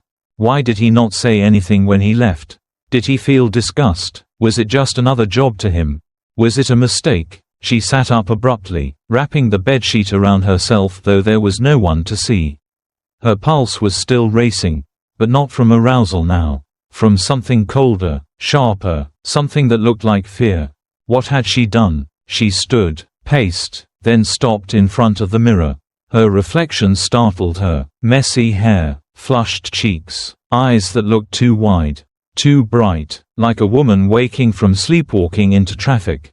She tried to tell herself it was harmless. One time, a secret, something forgotten. But the part that scared her most wasn't the affair itself. It was how alive she'd felt during it. And what she was now willing to do to feel that again. Later that evening, Robert came home late as always. Said little, asked less. He poured himself a scotch and disappeared into the home office. Veronica stayed in the kitchen, pretending to scroll through her phone, pretending not to notice the small blue folder on the counter, the one that once held divorce paperwork. He had ripped it up in a fit of anger a few months back. After a fight where she said, "I don't think you love me anymore." Now the pieces were back. She hadn't touched them, but she remembered. Maybe she didn't need Miguel to feel alive. Maybe she needed him to help her escape. That thought slithered into her brain like a dark fog. If Robert knew, if she told him something had happened, if she said Miguel had forced himself on her, it would be her word against his. And she was the wife of a respected man. Miguel was a plumber with no paper trail, no legal backing, no reputation to protect. She sat down at the kitchen table, looked at the phone. Didn't text, didn't delete his number either. She left the sheets unwashed that night. Not out of nostalgia this time, but out of calculation. The smell of him was fading, but the idea of him, what he represented, was only just beginning to take shape. The ring was still at the bottom of the drain. She hadn't asked him to retrieve it. Maybe because she didn't want it back. Not yet. Maybe never. Miguel didn't start his truck right away. He sat in the driver's seat. Engine silent. The air inside the cab a mix of sweat, vinyl, and quiet calculation. The sun glared through the windshield, baking the dash, but he didn't reach for the AC. Instead, he reached for his phone, slid up the recording app he always kept docked to his home screen. Tapped, save. The file timestamped itself automatically, 2:16 p.m., Tuesday. He named it Veronica_initial_encounter. Everything had been recorded, from the moment she opened the gate, to her breathless words just before pulling him upstairs. Especially one sentence, whispered like a blade between silk sheets. "If I told my husband you forced me, I could finally leave." Miguel sat still, the edges of his jaw tightening, remembering that moment. The heat wasn't just outside, it was in the way her voice curved. In the way her fingers laced around his wrist like it was all a performance she'd rehearsed before. He'd seen it before, years ago, back when he was 24, doing a job in La Mesa. A married woman had invited him in.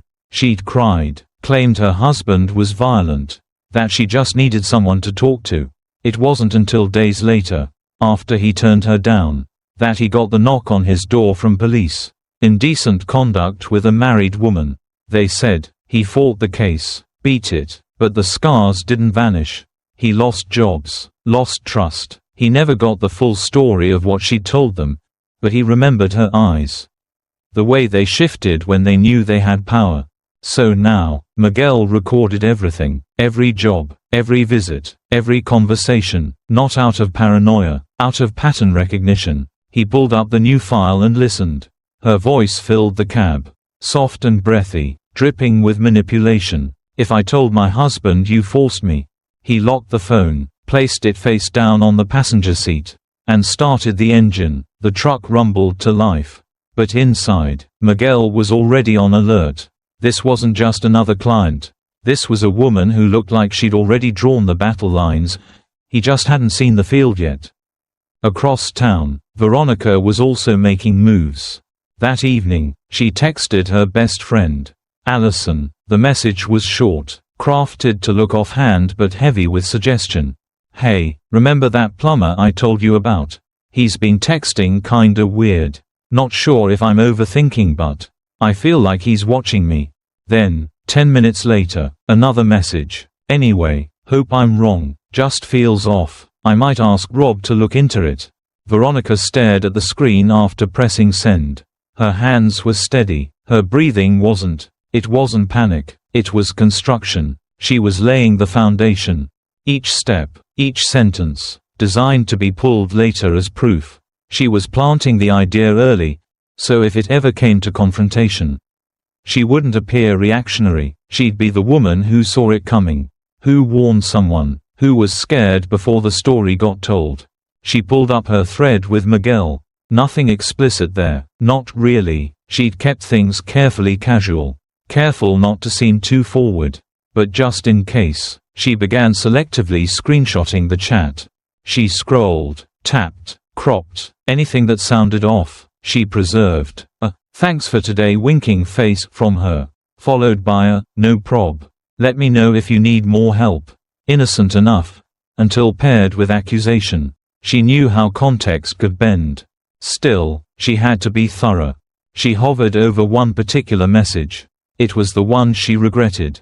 "You looked good today," sent 3 hours after the affair. Pure impulse, pure craving. She deleted it almost instantly, but she had no idea how quickly Miguel saw it, or if he screenshot it himself. That worried her. She double-checked her phone, then deleted it again, even though it was long gone. Her hands trembled just slightly, because despite the careful staging, the first seeds of fear were germinating. She wasn't dealing with a stupid man. Miguel hadn't acted like a fool. He hadn't lingered, hadn't flirted before or after, hadn't even looked shaken, just quiet, calm, watchful. It unsettled her. Meanwhile, Miguel wasn't waiting. The next morning, he sat on the tailgate of his truck, parked under the shade of a gas station overpass, and dialed a number from memory. "Hey, Saul," he said when the line picked up. "You still got that contact in legal services?"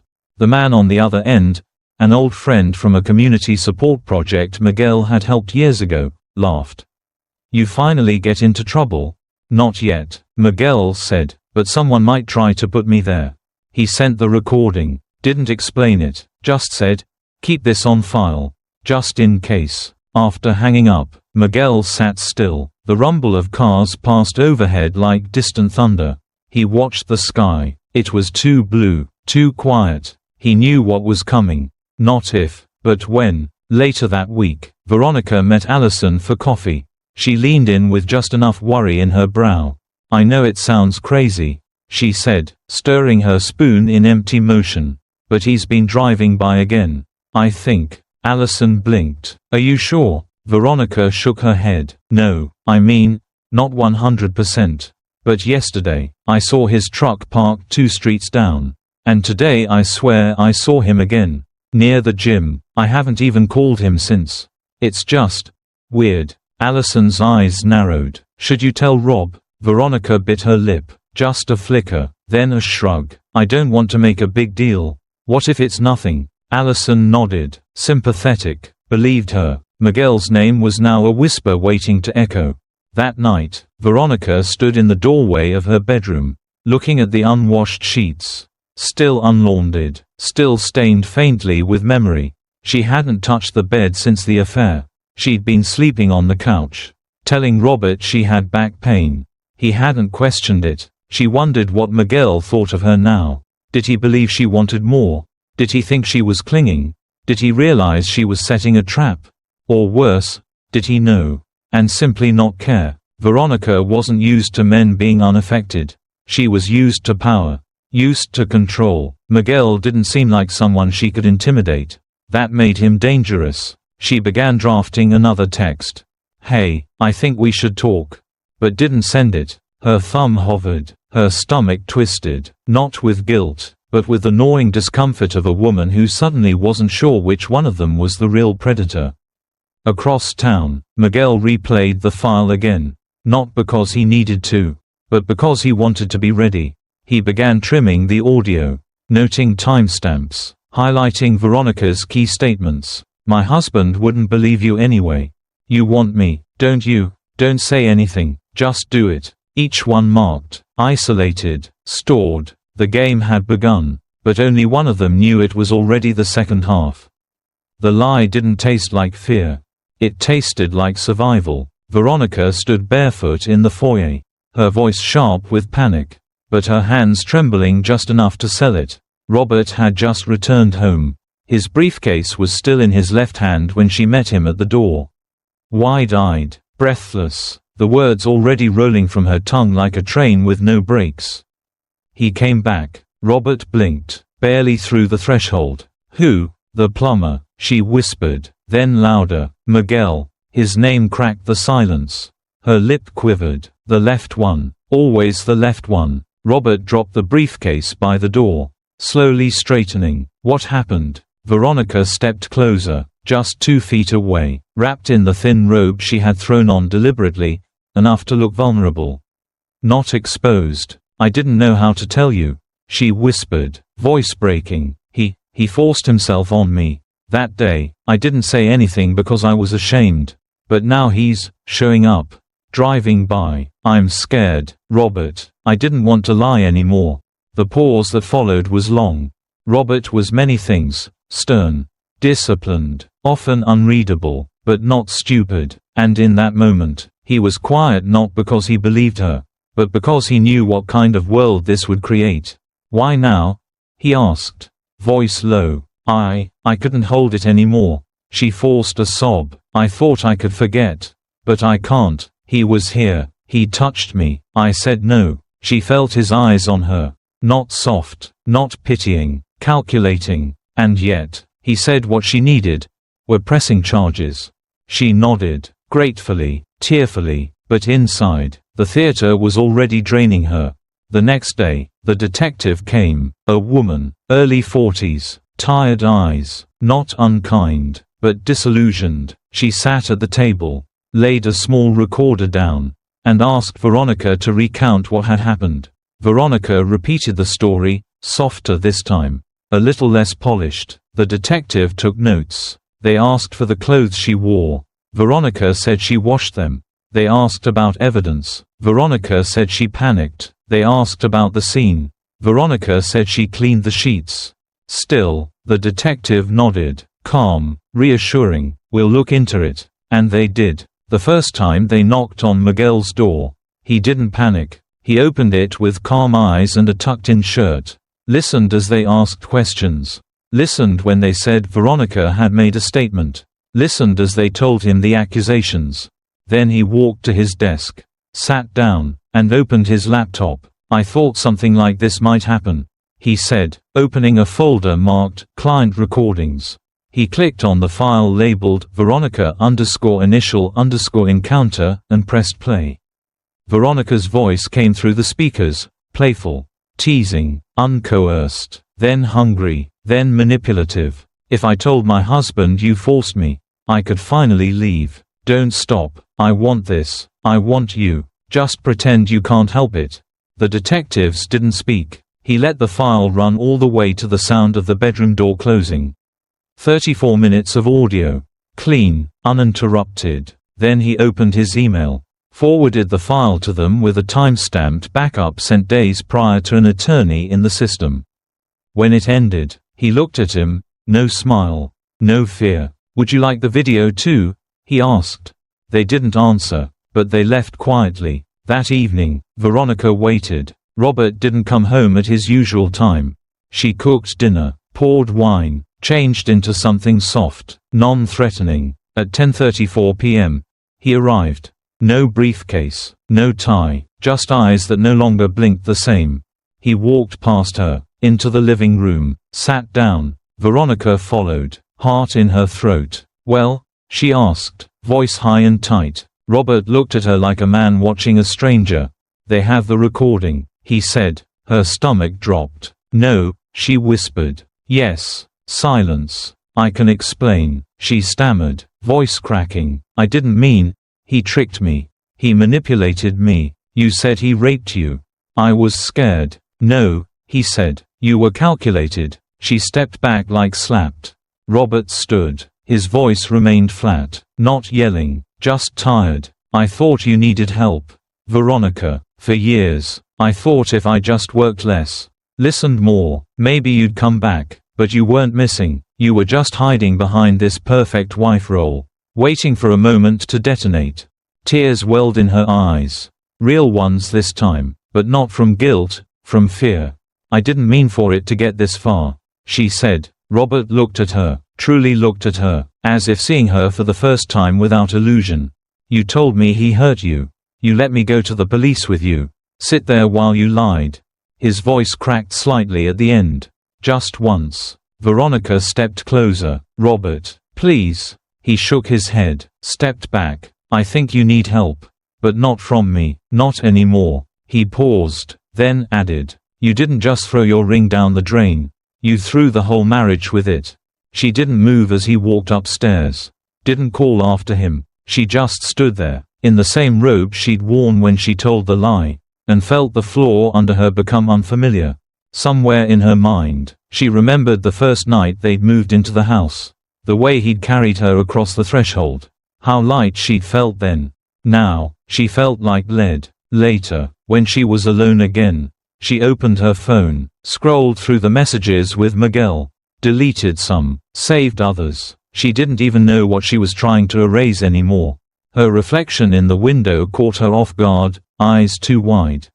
Face pale, mouth slightly open, like she was waiting for someone to shout cut, and end the scene. But no one came. She sat on the edge of the couch and stared at the carpet. For the first time in years, Veronica had no script, and the silence was louder than any accusation. Veronica blinked at the courtroom lights as if they were brighter than they should have been. They weren't, but everything had become too sharp lately, sounds too loud, colors too harsh, words too final. The judge's voice cut through the air with the precision of someone who'd done this many times before. False reporting of a crime. Malicious prosecution. Custodial suspension pending further review. Each phrase hit like a cold slap. Each one stripped another layer from what she once thought was her identity. She didn't cry, not in court. She'd used tears before. That currency was now bankrupt. Robert sat 2 rows behind, not looking at her. Their attorneys did the talking now. Their body language clean and sterile. Robert's suit was tailored. Her own clothes felt suddenly too tight, like they no longer belonged to a person who could wear them without shame. The custody agreement wasn't even debated. Her son would stay with his father until further review. But they both knew what that meant. Indefinitely. Her lawyer tried to soften the blow. Said she could appeal, but the words were empty. Veronica nodded, lips pressed tight, as if trying to hold in everything that might fall out if she dared to speak. The papers were signed the next week. A courier handed her the envelope like it was just another transaction. A clean white folder that ended a life. The headlines did the rest. Wife WHO falsely accused Plumber loses child custody. Divorce finalized. Hashtag false accusation trends again after San Diego court ruling. Her name trailed behind every mention like a stain. Comments poured in beneath each post, some calling for jail time. Others dissecting her appearance, her voice, her smirk in old photos. Everyone had an opinion, no one asked her for hers. Her inbox filled with threats. Her voicemail with silence. Her social media was gone by the end of the month, deleted. Erased, like she'd never existed as anything but a cautionary tale. Neighbors stopped saying hello. Some looked through her, others whispered. Veronica moved out of the house within weeks. The court settlement allowed her to keep some savings. Enough to rent a 1-bedroom apartment on the far side of town. It was beige and boxy. The kind of place that never remembered your name. The walls were thin. She could hear the couple next door fighting over laundry. Hear children crying from the unit above. But no one ever knocked on her door. No one ever asked why she never turned on the TV. She spent her days folding and unfolding the same clothes. Walking from one room to the other like the walls might suddenly speak back. She didn't hang pictures, didn't unpack everything. She left the wedding ring in a drawer. But some days, she took it out and placed it on the kitchen table. Just to look at it. Just to see if it had anything left to say. It never did. The ring looked too clean. Too round. Like a promise made by someone else. One she had put on like a costume and now couldn't return. She tried therapy. Once. Sat across from a woman with soft glasses and a notepad. Who asked, "What do you think you lost?" Veronica laughed. Not because it was funny. But because the answer was so big. It didn't fit inside language anymore. Everything I never had, she whispered, and then everything I destroyed. She didn't go back. She took long walks at dusk. Avoided daylight. She liked shadows better. There was less to explain when no one could see your face clearly. Sometimes she'd walk past restaurants or bars and hear women laughing. That was the hardest part. Not the hatred, not the shame, the sound of women who weren't broken. She wondered what they'd think if they knew who was passing by. One night, weeks later, she found herself staring at the corner of her bedroom where the ceiling cracked slightly. There was water damage there. Faint but growing. She hadn't reported it. It reminded her of that day. The drain, the sun, the weight of a lie before it had even been spoken. She got up and went to the kitchen. Opened her laptop. She still had the email. The one Miguel had sent to the police. She hadn't dared listen before. She hovered her finger over the audio file. Then clicked play. Her own voice poured out.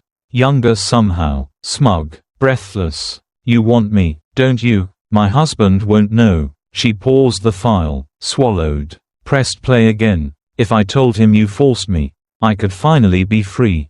She stopped it. Her hand hovered over the delete button. But she didn't press it. That night, she didn't sleep. The next day, she didn't speak. She sat at the kitchen table, Same as always, with the ring resting in front of her.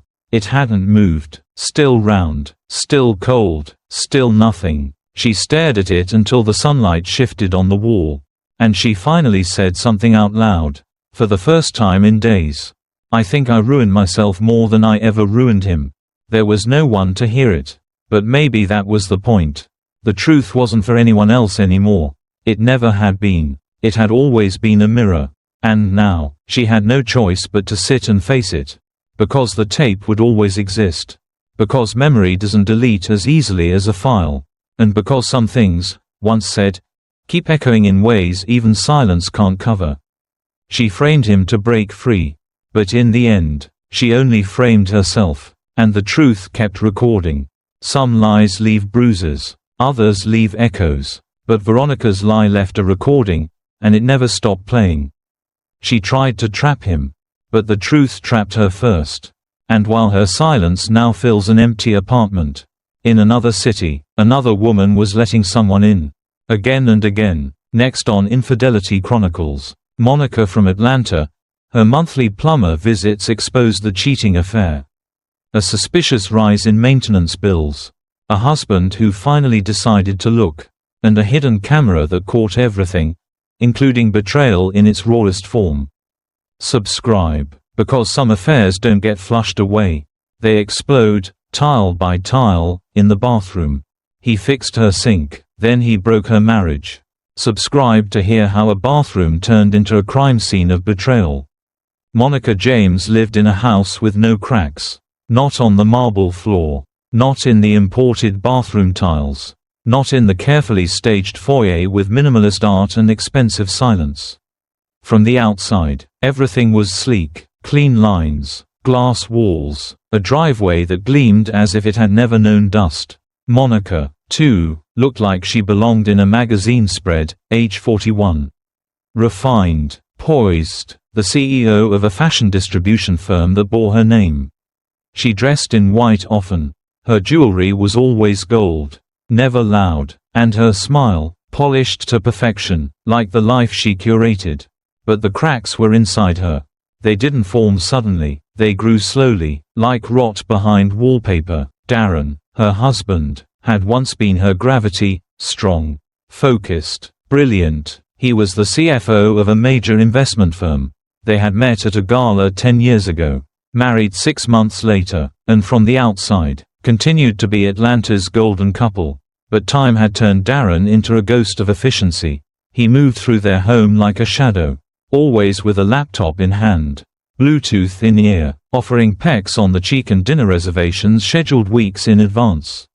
It was respectful, professional, safe, and for Monica, soul-crushing. There were no arguments, no slammed doors or betrayal, at least not in the way people measured betrayal. But what hurt more than being mistreated was being unseen. Monica had become invisible in her own life. She was no longer a woman in her husband's eyes, just a brand beside his.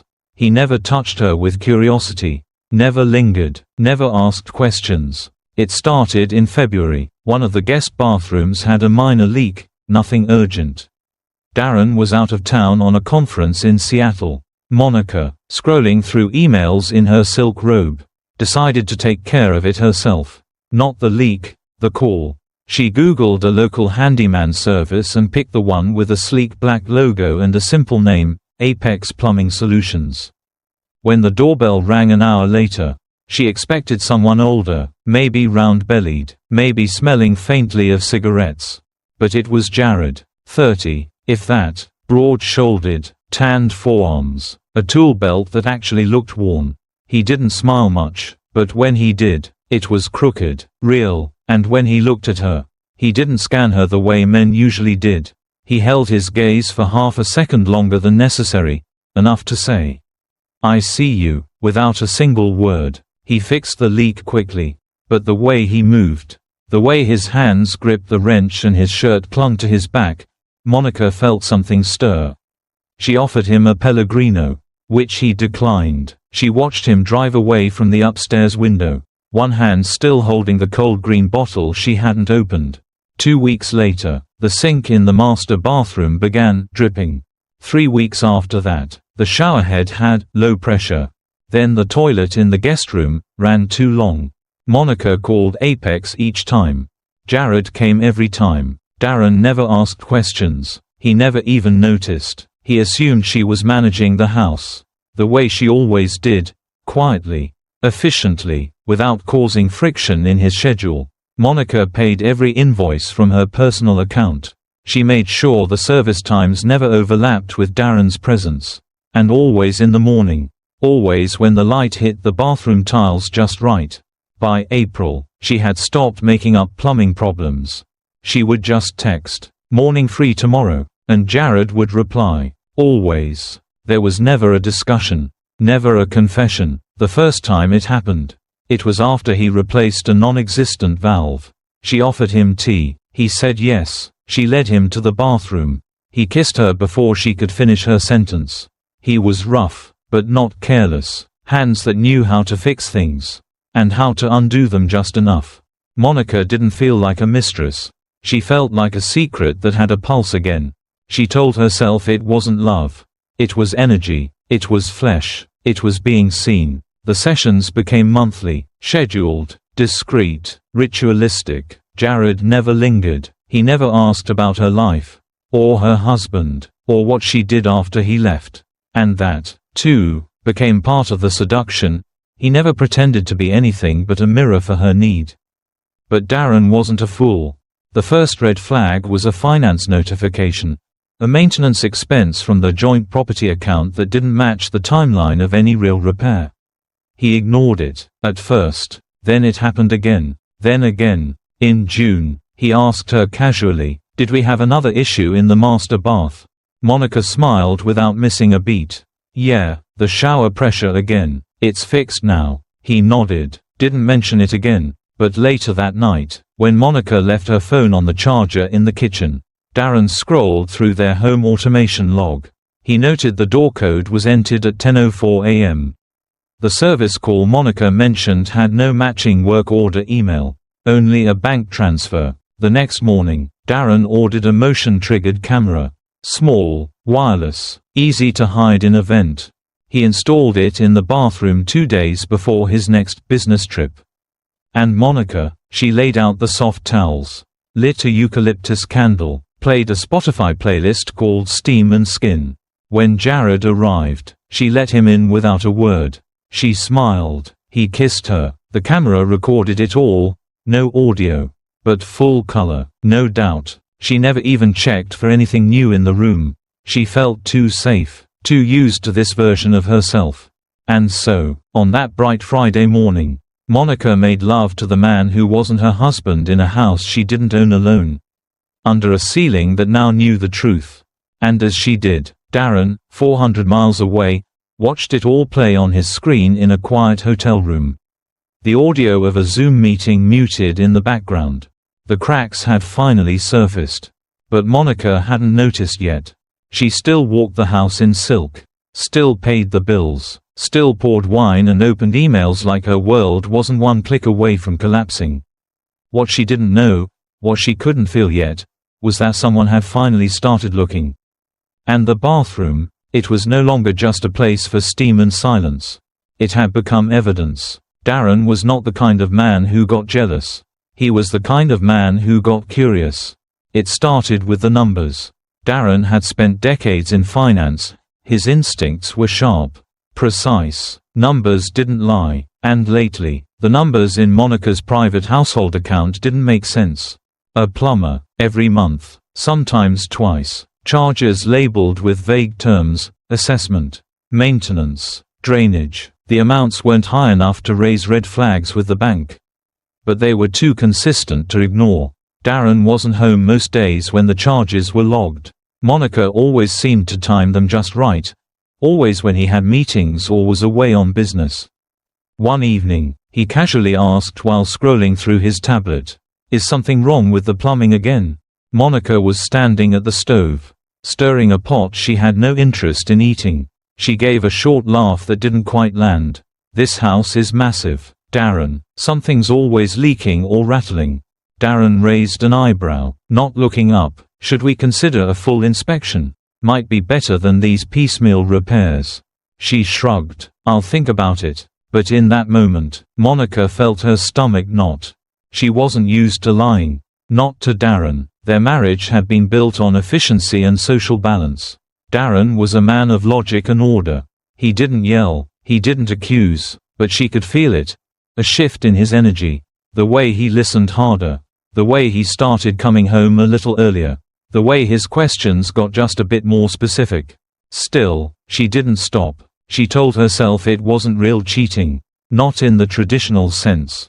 With Jared, it wasn't love. There were no candlelit dinners or whispered promises. It was physical, instant, chemical. She didn't have to smile politely or carry the weight of someone else's ambition. In that bathroom, with its steamed mirrors and heated towels, she wasn't Monica the CEO's wife. She was Monica, the woman whose breath caught when hands traced her spine.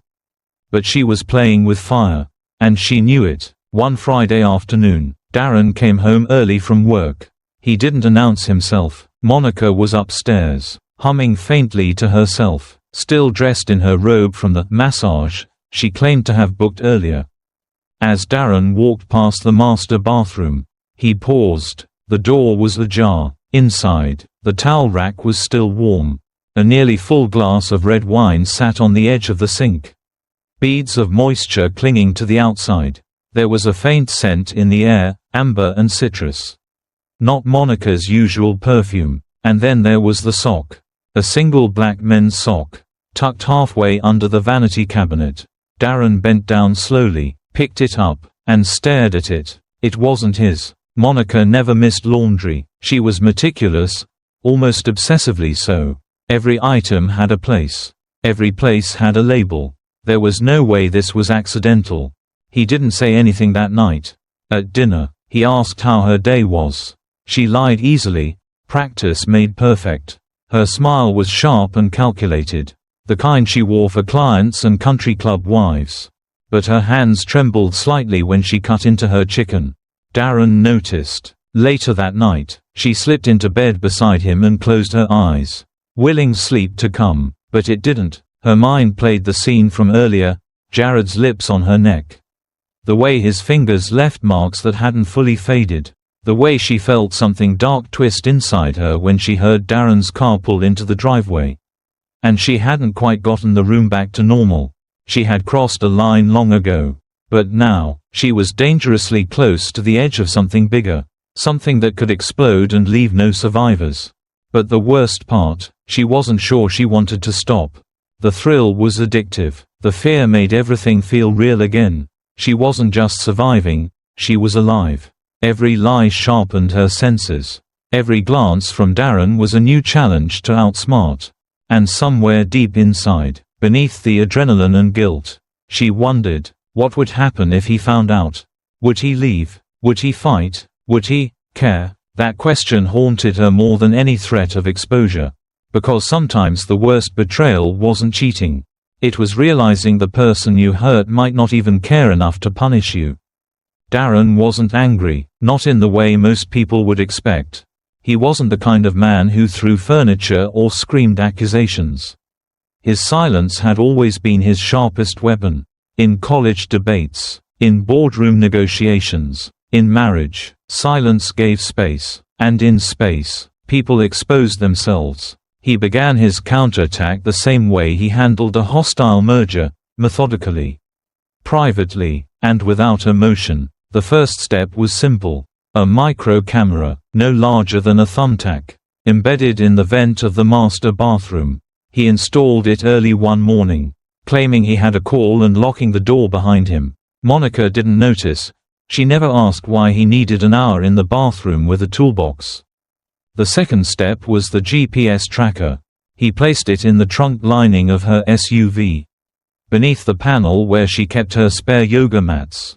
It would ping every time the car moved. Every stop, every pattern. The app linked to his tablet, set to silent. Discreetly tucked into his leather briefcase. Then came the records. Monica's bank statements were easy enough to access. Years of shared passwords and paperless bills made secrecy a non-factor. He cross-referenced repair receipts. driveway camera logs, and Monica's digital calendar. Patterns emerged with astonishing clarity. Wednesdays, midday, always around noon, always after Darren had scheduled meetings. He felt nothing, not anger, not grief, only a cold, sharpening clarity. This wasn't about love anymore. That had evaporated years ago, somewhere between board meetings and charity galas. But betrayal was a language Darren understood. So he waited. And then came the day. He told Monica he had a weekend conference in Charlotte. He kissed her cheek as he rolled his suitcase out the door. She barely looked up from her phone. By 11:04 a.m., her car had returned home. At 11:36 a.m., Jared arrived. The camera at the gate caught his truck. Darren took note of the time. At 12:07 p.m., the bathroom camera activated, motion detected. The footage was not ambiguous. Monica was already in her robe, lit by the soft glow of scented candles. Jared entered wearing his utility belt but dropped it within 30 seconds. There were no words exchanged, no repairs made, just the sound of her laugh, the one Darren hadn't heard in years. And then the water started running. Darren watched the screen without blinking. He didn't fast forward, he didn't pause, he watched it all, every touch, every moan, every angle. When it ended, he closed the app, calmly uploaded the file to a private drive, and called his attorney. He said 5 words: "I'm ready, send the papers." The lawyer didn't ask questions. Darren didn't offer any. The following week was the most difficult performance of his life. He came home as usual, slept beside her, ate her food, said, "Good morning," and, "Good night." And every minute, he was watching her. He began to notice the small things. How she hummed when she texted. How she flinched slightly when he walked into the room unexpectedly. How she avoided eye contact when he mentioned their upcoming anniversary. He didn't mention the footage.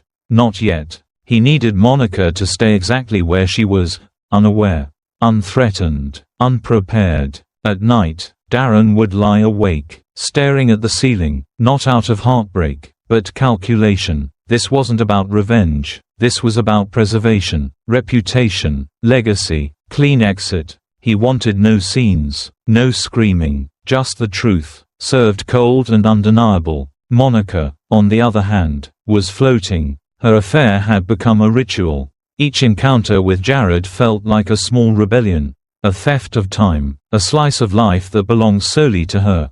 It wasn't about Jared anymore. It was about the way he made her feel, desired. Unpredictable, unscripted. She had no idea Darren knew, and that ignorance made her bolder. She started texting Jared during dinner, sneaking glances at her phone while Darren spoke about quarterly projections. She stopped erasing messages, started saving photos, started writing down fantasies in the Notes app of her phone. She believed she was untouchable. Until one night, Darren came home with a bottle of wine. A rare move. To us, he said, for weathering another year. He poured her a glass. And she clinked it without hesitation. For being a great wife. He added. She blinked, caught off guard. What brought this on? Just gratitude, he replied, sipping slowly. She smiled, falsely warmed. Inside, she wondered if he had finally forgiven her distance. Her silences. Maybe she didn't need to leave after all. Maybe he still saw her. But as he excused himself and stepped into his office, Monica's phone buzzed in her hand. Jared. Can't stop thinking about today. Bathroom was insane. Same time next week. She stared at the message, thumb hovering over the screen, then deleted it. But it was too late. The man down the hall already had everything he needed. And the countdown had begun. Darren didn't believe in yelling. That wasn't his style. He believed in spreadsheets, timelines, logic, and the simple truth that silence often spoke louder than accusations. When he discovered the truth, he didn't rage, he watched, he listened, and he waited. That Monday morning, Monica came down to the kitchen expecting the usual, a clean marble counter, the aroma of ground coffee, the rustle of the Wall Street Journal. Instead, there was only Darren sitting at the breakfast table. No coffee, no toast, just his laptop, already opened, the screen glowing with quiet intensity. She hesitated in the doorway.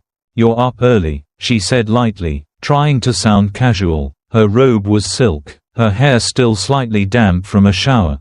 Darren gestured to the chair across from him. "Sit." Something in his voice made her obey. No smile, no kiss, no warmth. She sat. He didn't say a word. He clicked play. The screen showed the guest bathroom. Dim light, steam clinging to the mirror. And then, her, Monica, laughing, slipping out of her dress like it was nothing. Jared followed behind her, shirtless, hands on her waist, his mouth on her shoulder. Her moan. Monica didn't speak, she didn't cry, she stared at the screen, as if watching a movie she didn't audition for but somehow starred in. She didn't even look at Darren. Her heart pounded, but her face remained neutral, locked in some frozen expression between horror and shame. The video looped. Darren didn't flinch. He hadn't looked at the screen once. "I trusted the silence between us," he said finally. "Now I know what it was hiding." He reached into a leather folder and slid a set of papers across the table. Clean, crisp, already signed on his side. Divorce papers. Monica's name waited blank at the bottom. Her lips parted, not in protest, but as if her mouth had suddenly remembered how to breathe. "Darren," she whispered. "I didn't mean." "Don't," he said, soft, sharp, final. Her throat tightened. She blinked, once, twice. But the tears refused to come. There was something worse than crying, knowing you didn't deserve to. The silence between them was now different. Not the familiar emptiness of a distant marriage, but the raw, echoing void that followed betrayal. There was nothing left to say. The evidence had spoken for her. She reached for the folder, not to argue, not to fight, but because she knew this wasn't a warning.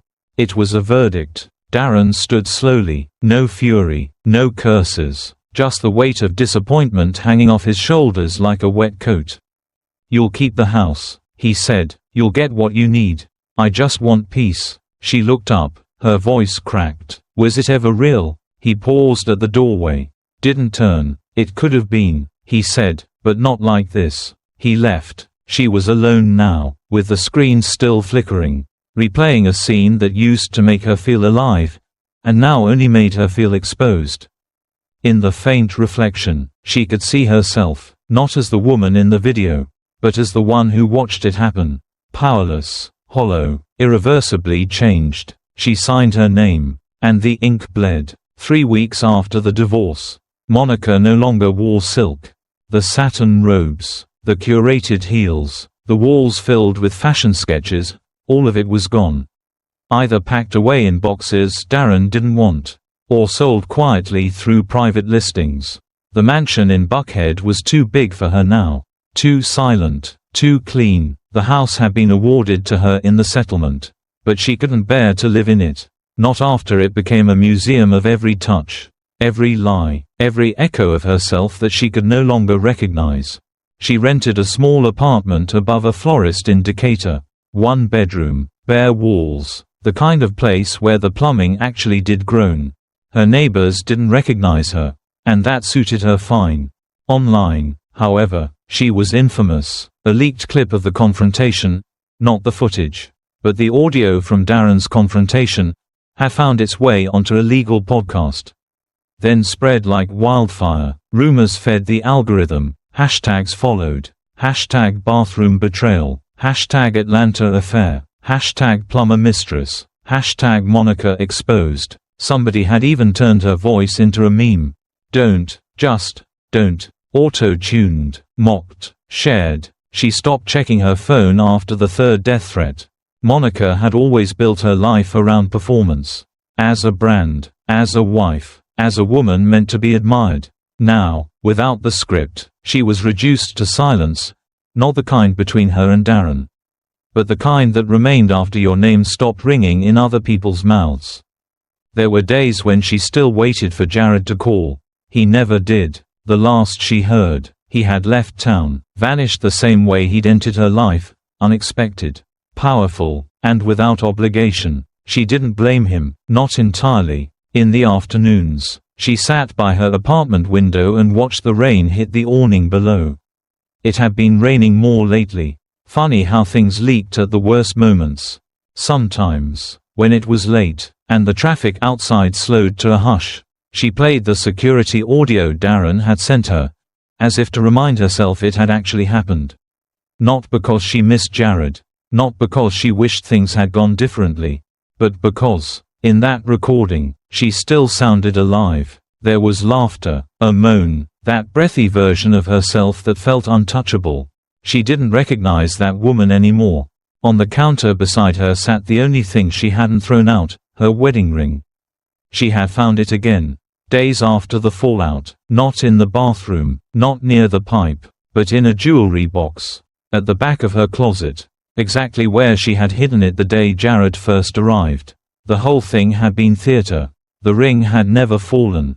Only she had. She picked it up now and turned it over in her palm. It was light, lighter than the weight it once carried. She didn't cry. Tears were for people who believed they still had something left to mourn.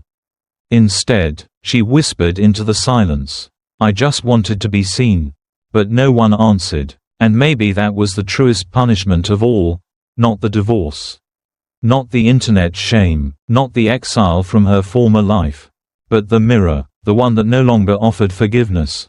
Just reflection. Just a woman who had set fire to her own comfort just to feel the heat, and then couldn't bear the burn. Monica didn't touch the ring again. She let it sit there, untouched like she had once been. The faucet in her new apartment dripped sometimes. A slow, steady sound, a reminder of what she broke, and what never quite stopped leaking. She cheated, she lied, and when the water stopped running, all that was left was the sound of everything she lost. But not all affairs end in silence. Some begin with a tip tucked into lace, and spiral into something far more dangerous. Next time, you'll meet Lena from New Orleans. She thought it was just a flirtation. But when her obsession turned into surveillance, one woman's affair became another woman's nightmare. Subscribe now, before the hidden cameras reveal what he never saw coming. She thought a tip in her lingerie would make him hers. But all it earned her was a restraining order. Subscribe before the police report turns romantic into criminal. The house at the corner of Chartres and Elysian Fields stood with an elegance it didn't quite deserve. Peeling green shutters, vines clinging to cracked white walls. It looked like a beautiful woman after a rough night, just enough charm to distract you from the damage. Inside, Lena moved through silence. She was 36, but not in the way people meant when they said it politely. There was no polite way to describe Lena anymore. She had once walked runways in Miami, had eyes that made men forget their names and cheekbones that sliced attention like glass. But life had pulled her curtain back. Now she sold creams and oils through a semi-functioning website and lived off the memory of admiration, wrapped loosely in alimony checks that came less often than they should. The Garden District surrounded her like a postcard, couples in hats walking dogs. Kids riding bikes past iron fences. But Lena was not part of that frame. Her life existed behind drawn curtains. Beyond the click of the online checkout. Mornings came in silence, coffee with too much sugar, a gaze through the window that sometimes lasted an hour. She had notebooks, not one, 5, each with lists of dates, times, names, a record of people who passed by, who delivered things, who knocked. There were little hearts drawn next to certain entries. And lately, the hearts had all belonged to the same man. It started with a leak. A faucet that hissed all night like a whisper from a past she couldn't sleep through. She called the number on a magnet she barely remembered sticking to her fridge. Fast fix plumbing, honest work, local guys. She expected someone old, maybe unshaven, maybe someone she could ignore. Instead, Marcus arrived. He was 33, maybe 34, close-shaved hair, steady hands, and a ring on his finger that said someone had already claimed him. But there was something quiet about him, like he fixed things not just because it paid the bills, but because he believed everything broken deserved a second chance. She opened the door in her silk robe, not the thick one, the thin one, ivory, nearly translucent. She didn't flinch under his glance. Because he didn't really give her one. His eyes remained at shoulder height. Voice low and respectful. It annoyed her more than it should have. "I'll check the main under the sink," he said, kneeling down. She watched the muscles in his back shift beneath his gray uniform. He wore cologne, just a hint. Nothing flashy, clean, crisp. She didn't recognize the brand. But she would spend hours on Sephora later trying to match it. When he finished, she pulled the folded bill from her robe, slid it from inside the left cup of her lingerie. "For your hands," she said, holding it just a little too long in the air. "Not your tools." He flushed, just slightly, took it with a nod and a tight smile. "Thank you, Mom." "Mom." That stung. She shut the door and leaned against it. Eyes closed, breath shallow. After that, everything changed. She started opening the blinds during the day. Just slightly, enough to see the sidewalk. The trucks. She noticed how Marcus parked. Always straight, always respectful. She noticed the times he came to other homes on the street, Mrs. Langdon on Mondays, the Martinez house on Wednesdays. She noticed what shirt he wore, how long he stayed. Once, he laughed, deep and from the chest, and she heard it through her window like a song she hadn't realized she missed. She started writing again, not poetry, records. Thursday, 11:47 a.m. Blue shirt, slight sweat at collar, scent, citrus with cedar undertone. Tuesday, 3:10 p.m. Said hi to kid on bike. Nice. Saturday, 8:33 a.m. No ring. Is that normal? Each note pressed into the page with a pen that shook slightly in her hand. She didn't talk to anyone about it. Who would she talk to? Her sister stopped calling months ago. Her ex sent child support with no message. Her followers on Instagram commented only when she posted filtered throwbacks with just enough skin to get likes. But none of that was real. Marcus was real. The way his shoulders squared under pressure. The care he took wrapping up his tools. How he always made sure the front gate closed gently behind him. It wasn't just attraction, it was structure, order, safety, something Lena hadn't had in years. One afternoon, she stood too long behind the curtain and caught his eye as he walked to his van. Just a glance, but her heart stopped as if she'd been caught doing something indecent. She ducked, then smiled to herself in the dark. Her cheeks warm, a teenage kind of thrill. And maybe that's what scared her. Because it wasn't just loneliness. It wasn't just lust. It was need. And need, when left unchecked, warps everything it touches. She started wearing lipstick to open packages. Changed her robe to something tighter. Practiced how she'd lean on the doorway when he returned. Pictured the conversation, his hands brushing hers. An apology that turned into something else. A coffee he wouldn't decline. But he didn't come again. Weeks passed. Her faucet worked. No leaks. No reason. She thought about making one. Puncturing the hose under her sink. Unscrewing the valve just enough to cause a drip. Something innocent. Harmless. But then she wondered if he'd know. If he'd see through it. If he'd judge her. Instead, she called again. Claimed the pressure was weak. That something didn't feel right. He arrived on a Thursday. She wore red this time. The lace itched, but she didn't flinch when she opened the door. He flinched, just a little, just enough. He worked quickly, barely spoke, his movements clipped, professional, not cold, but cautious. She offered the tip again.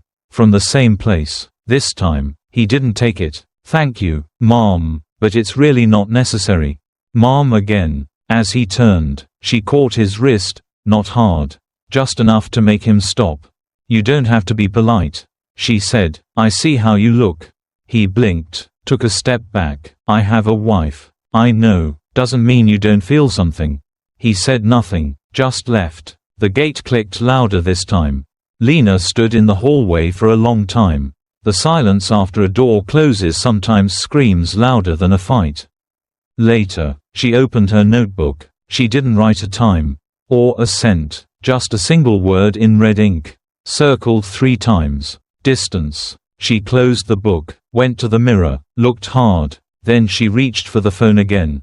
Something was coming undone, not with him, with her, and she wasn't sure she wanted to stop it. She opened the door again. Not in red lace this time, but in pale blue silk that shimmered faintly in the late morning light. Lena had planned this moment for 3 days, timed it to match when Marcus was likely between appointments. She even let the kitchen faucet drip overnight, just to give her story weight. Marcus stood on the porch, toolbox in hand, the way he always did, back straight, eyes cautious. He didn't step in immediately. "You said water again?" She smiled as though they'd shared a secret. "Not a boundary crossed. It's probably nothing, but I figured better safe than sorry." "Right." He stepped in slowly, as if the air inside were heavier. She led him to the kitchen, where a bottle of white wine waited open on the counter. 2 glasses beside it. "Little noon celebration for the neighborhood's most reliable handyman," she said lightly. He didn't sit, didn't smile, just crouched by the sink. Lena leaned against the counter, arms crossed gently beneath her chest, watching him. "You smell like someone I used to love," she said after a beat. Marcus froze for just a second, then resumed tightening a valve. She reached out, fingers grazing the back of his hand. He flinched, visibly now, and stood up fast, nearly knocking into the counter.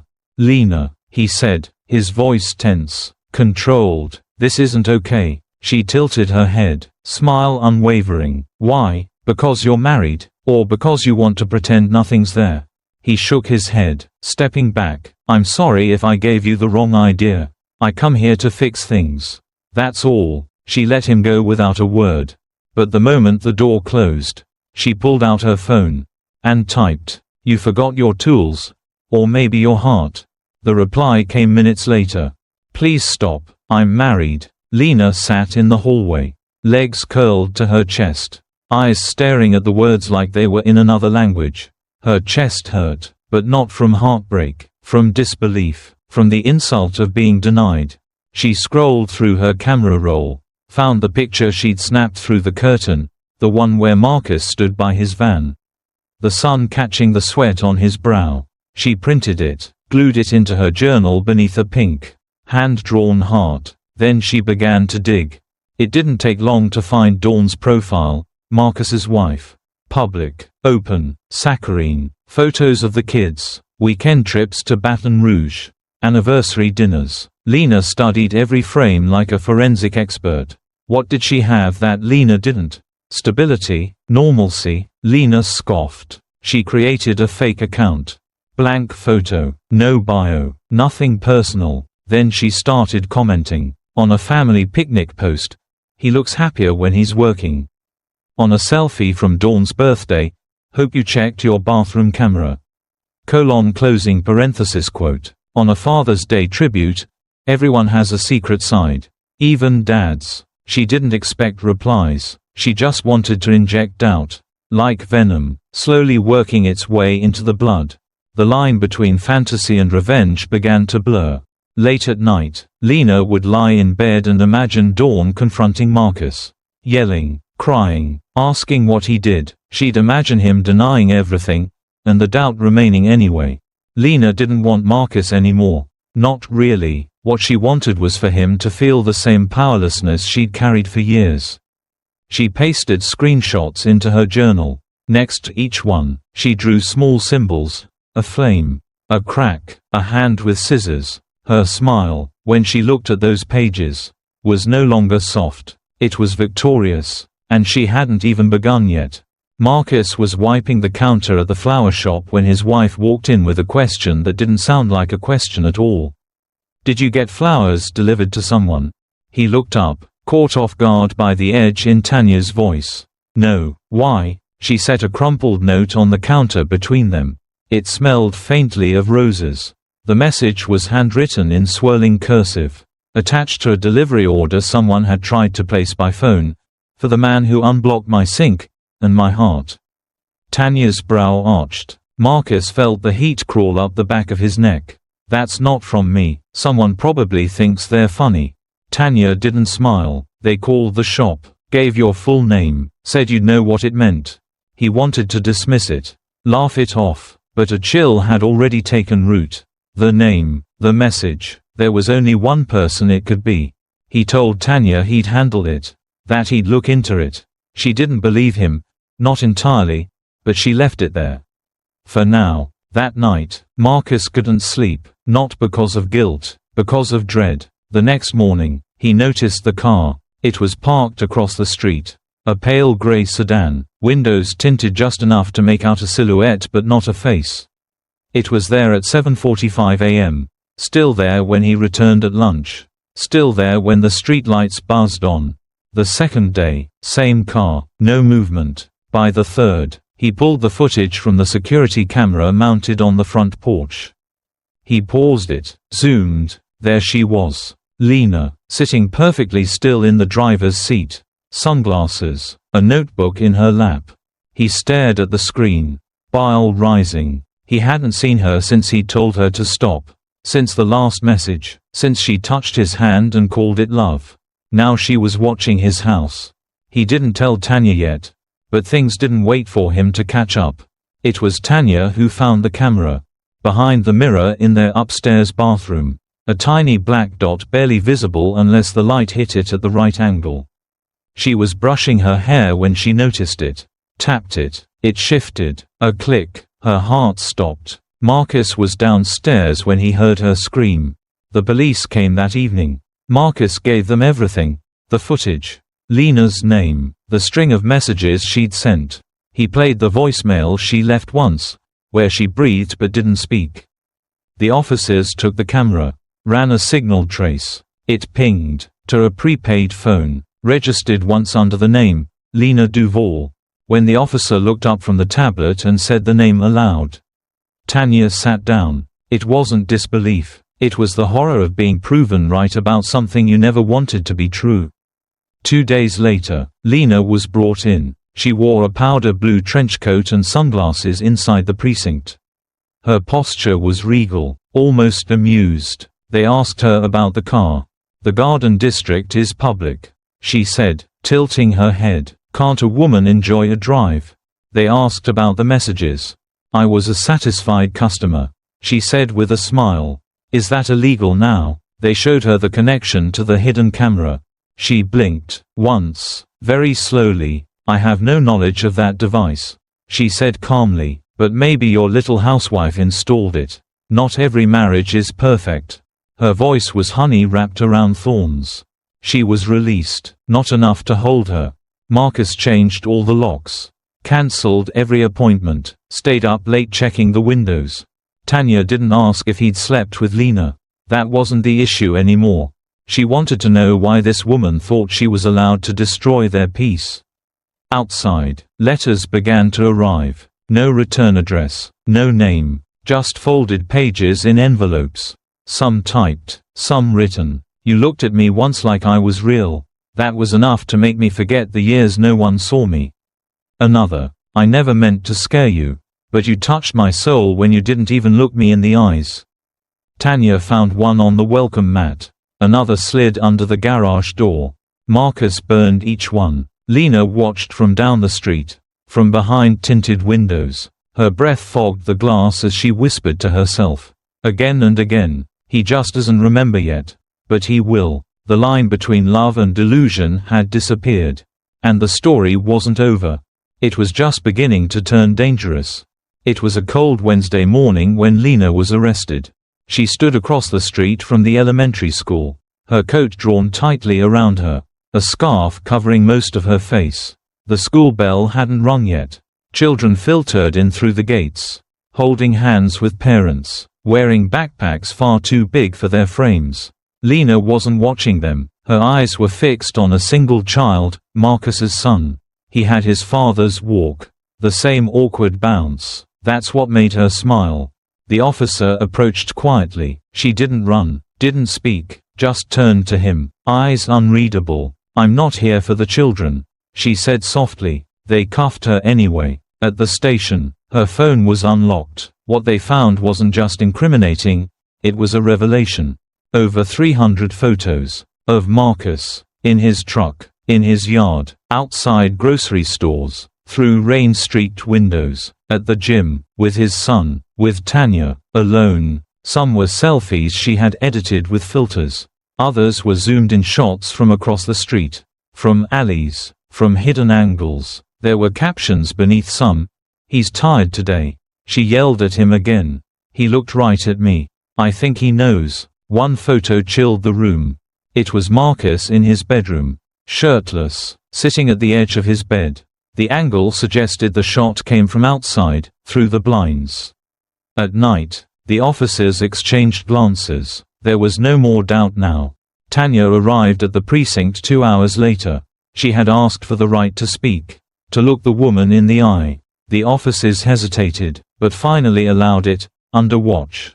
The door opened. Lena sat behind a table, her hair slightly disheveled but her posture still straight, composed. Her hands, now free of cuffs, were folded politely. Tanya stepped in slowly, a storm behind her eyes. "Why my husband?" she asked. Not with fury, with exhaustion. Lena didn't answer at first, just studied Tanya's face like it was a math problem she'd solved long ago. Then she smiled. "Because he's real," Lena said, "and he smiled at me like I existed." Tanya stared. "That's all it took," she whispered. "A smile." Lena leaned forward, voice growing quiet. "You don't know what it's like to be unseen, to walk through days like a shadow. And then someone notices you, not just politely, but truly sees you. You think I'm crazy, maybe I am, but he gave me something I hadn't felt in years. That something," Tanya said, her voice trembling, "was not love, it was pity, or maybe habit, but it wasn't yours to own." Lena's eyes narrowed. "You think he doesn't feel something? That I imagined everything?" "Yes," Tanya said flatly, "that's exactly what I think."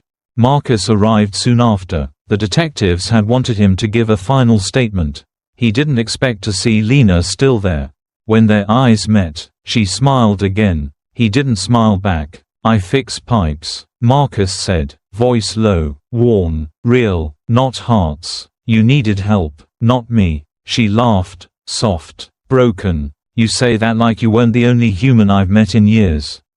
"That doesn't mean I belong to you," he replied. Silence filled the room. Lena looked down at her hands, then up again. "I didn't mean to hurt anyone," she said finally. "You did," Tanya said. "You scared us. You violated our home. You watched our child. I just wanted to matter," Lena whispered. Marcus turned to the officer.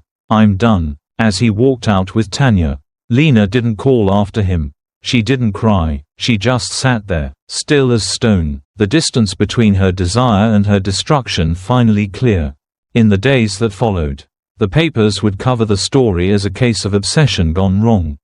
But behind headlines, behind charges, behind restraining orders, there was still a woman who once had dreams, who once had a future, who once walked runways and wore applause like perfume. Now she had silence, and her own voice echoing through a cell. "I just wanted to matter." They didn't put her in prison. Not exactly. The judge looked at the photos, the messages, the footage, and then at Lena. She stood quietly in the courtroom, hands folded, eyes strangely calm, not pleading, not defiant, just absent, like someone halfway between apology and surrender. The verdict was mandated psychiatric supervision, a mental health facility in the outskirts of the city. Not maximum security, but locked, monitored, controlled. The news broke within hours. Online forums exploded. Reddit threads dissected her every move. TikTok reenactments appeared by the next morning. The hashtag bathroom stalker trended for 3 days. They turned her into a meme, a monster, a warning. But inside the sterile walls of the facility, Lena didn't laugh, didn't even notice. She had her corner, a single bed, a window with no latch, a drawer filled with pencils, and a recorder. She found it in the art therapy room. They let patients use them to express themselves. Most recorded confessions, crying spells, or poems. Lena used hers for one thing. She had managed to capture a voice message Marcus once left, just a clipped accidental recording where he laughed while talking to someone else. Just 3 seconds, but to her, it was everything. She played it every night, Thumb tapping repeat. Listening to that warm, oblivious laugh until the batteries wore out. Her therapist noted the behavior, documented it, but never took the recorder away. Because even in obsession, comfort is still a form of survival. Lena spoke little during group sessions. Drew a lot, always in graphite, never color. The most frequent image, a man walking away, and a woman in the background, slipping something into her bra. Her face vague, her eyes distant. Sometimes she drew herself smaller than she really was, as if she'd already begun to disappear. Meanwhile, Marcus and Tanya packed up their lives.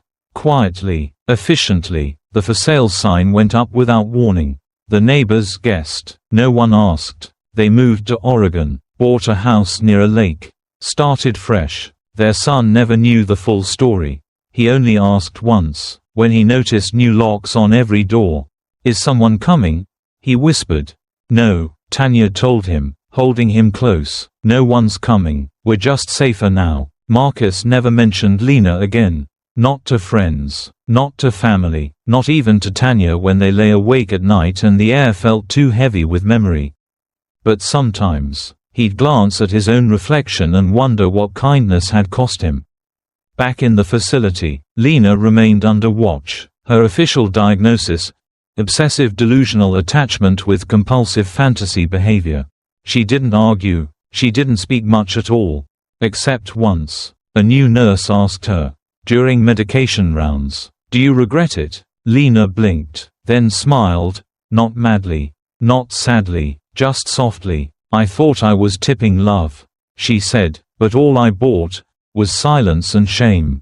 The nurse said nothing. Later that night, Lena picked up her pencil again, drew the same man, the same woman. This time, there were no eyes in the sketch, just hollow spaces, as if love had long since left the page, and memory was the only thing left to haunt it.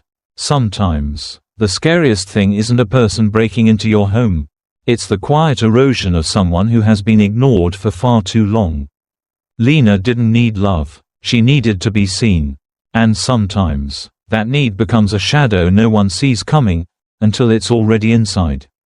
But not every story begins with loneliness. Some begin with secrets. And in our next story, a woman named Angela from Brooklyn thought she had it all under control. Until a single photo, taken from behind, arrived from a number no one could trace. It exposed not only her affair, but the man who had been watching her the entire time, her husband. Stay with us, because what's captured from behind sometimes hits the hardest from the front. Up next, Angela from Brooklyn. The affair was exposed by a backview photo from an unknown number. Only on Infidelity Chronicles, she thought no one could recognize her from behind. But one photo exposed everything. Subscribe before you get caught from your blind side. Angela was the kind of woman who smiled with her eyes. 38, quiet but warm, the kind of presence that softened a room without saying a word. She taught second grade at a public school in Brooklyn. Years of glitter glue, misspelled thank you cards, and playground tears had etched a gentle patience into her. At home, she was a mother to 2 boys, ages 7 and 10. Her house was clean, her meals were home-cooked, and her life, from the outside, looked like a checklist of suburban peace. But checklists don't speak, and neither, much anymore, did her husband. Daniel was 40, a civil engineer who worked long hours, longer contracts, and occasionally, longer lies, though Angela never had proof of the last one. He wasn't cruel, wasn't loud, just absent, in presence, in attention, in touch. There had been no major fights in years, no slamming doors, no ultimatums, but also no long hugs, no random kisses, no shared jokes over dinner. The silence wasn't painful, it was just permanent. Like wallpaper that had always been there.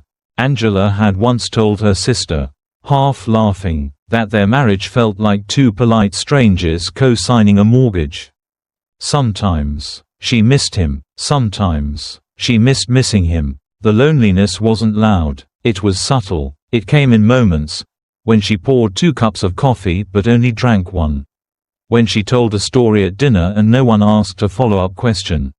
When she bought new perfume and he didn't notice.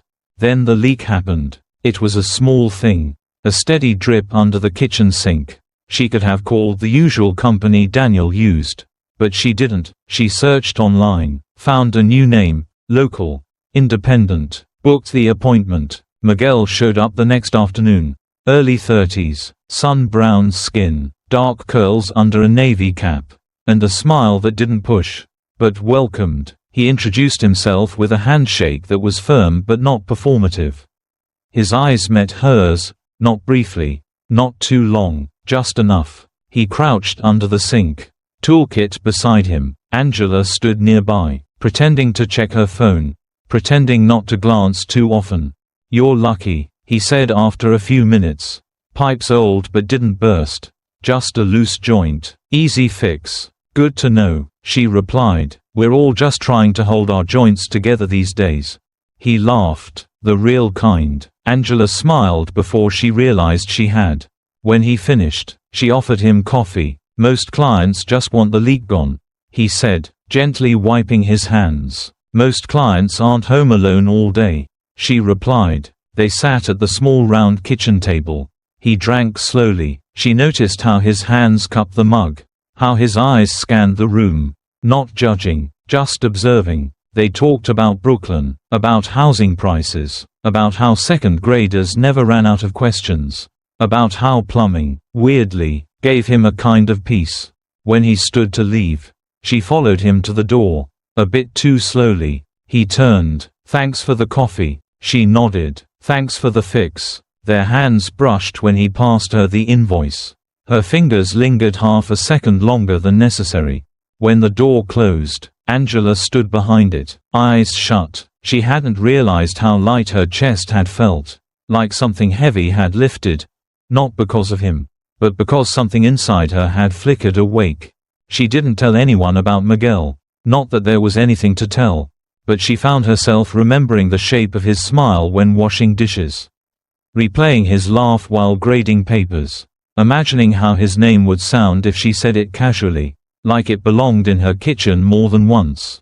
That night, Daniel called from Chicago. Work trip extended. Would be back Friday, maybe Saturday. Angela listened to the voicemail twice. Not because she missed him, but because she was trying to remember if his voice used to sound different.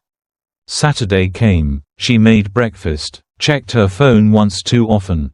Daniel didn't call again. She opened her laptop, Googled Miguel's name again, not for scheduling, just to see. There was a company page. A photo, the same face, same eyes. She clicked on the contact form, but didn't type anything. Later that week, the bathroom sink made a strange noise. Nothing serious, but she called anyway. He arrived the next morning. This time, she didn't offer coffee. She made 2 cups and set them on the table without asking. He sat. She sat. There was less small talk. More silences. Not awkward, just charged. He asked if everything was okay at home. She said yes, then shook her head. He didn't press. They didn't touch. But when he left, she closed the door slower. Her fingers brushed the wood like it could still hold the heat of where he'd stood. Angela wasn't impulsive. She wasn't reckless. She didn't plan. She didn't fantasize. But the seed had been planted. Not by Miguel, not even by Daniel, by time, and silence, and all the invisible days where she'd forgotten what it felt like to be looked at. She sat by the kitchen window that evening, watching the streetlights flicker on. Her phone buzzed. A message from Miguel. "Let me know if the bathroom gives you trouble again." No emojis, no subtext, but she stared at the message for a long time. Then she smiled, and whispered his name, just once, just to hear how it felt. Angela and Miguel didn't plan anything, but it kept happening. The visits, the coffee, the conversations that hovered just on the edge of confessional. She'd text him only when something was broken, or seemed broken, a loose handle, a strange rattle in the dishwasher, a toilet that flushed a little too slow. Nothing urgent, nothing dramatic, but enough for a reason. Miguel came, always came, never asked for more, never pushed. But Angela knew what was there between them. In the way his fingers tapped nervously on his toolbox when she passed behind him. In the way he smiled just a second too long when she offered coffee. In the silence that lingered when they said goodbye. Her boys never noticed. Too young, too distracted. And Daniel, he was gone more than ever. The affair, if that's what it was, had no name, no photos, no messages outside of plumbing talk, no physical proof, not yet, but they both knew, and that knowing became its own intimacy, a secret without being spoken. Until the photo came. It was early Wednesday morning. Miguel was driving between jobs when his phone buzzed. He glanced down at the unknown number. No message, just a single photo. It was grainy, shot from a distance, but unmistakable. Angela, walking beside him, her hand lightly touching his arm. They were just outside the small rental apartment she used sometimes during Daniel's long work trips. A place she said was for grading in peace, though no papers were ever graded there. Miguel pulled over, heart pounding. The angle of the photo, it was from behind, just far enough to obscure detail, but clear enough to identify. No faces, but posture doesn't lie, and Angela had a posture Miguel had memorized. He stared at it for a long time, then called her. She didn't answer. He didn't call again. That evening, she came to the apartment. As planned, he showed her the photo without a word. Her hand trembled as she took the phone. No caption, no sender, just that image. Her voice was barely a whisper. "Who sent this?" Miguel shook his head. "No clue, just showed up." Angela backed away, sat down, covered her mouth. Someone had followed them. Someone new. Her thoughts raced. Was it Daniel? A neighbor? A stranger with nothing better to do? Or worse, someone trying to hurt her?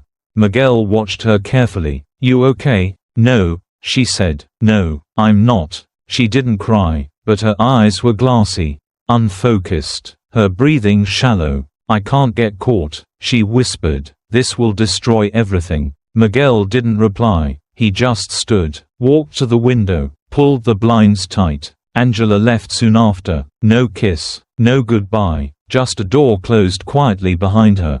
That night, she didn't sleep. Every sound felt like a camera click, every shadow a witness. She checked her phone again and again.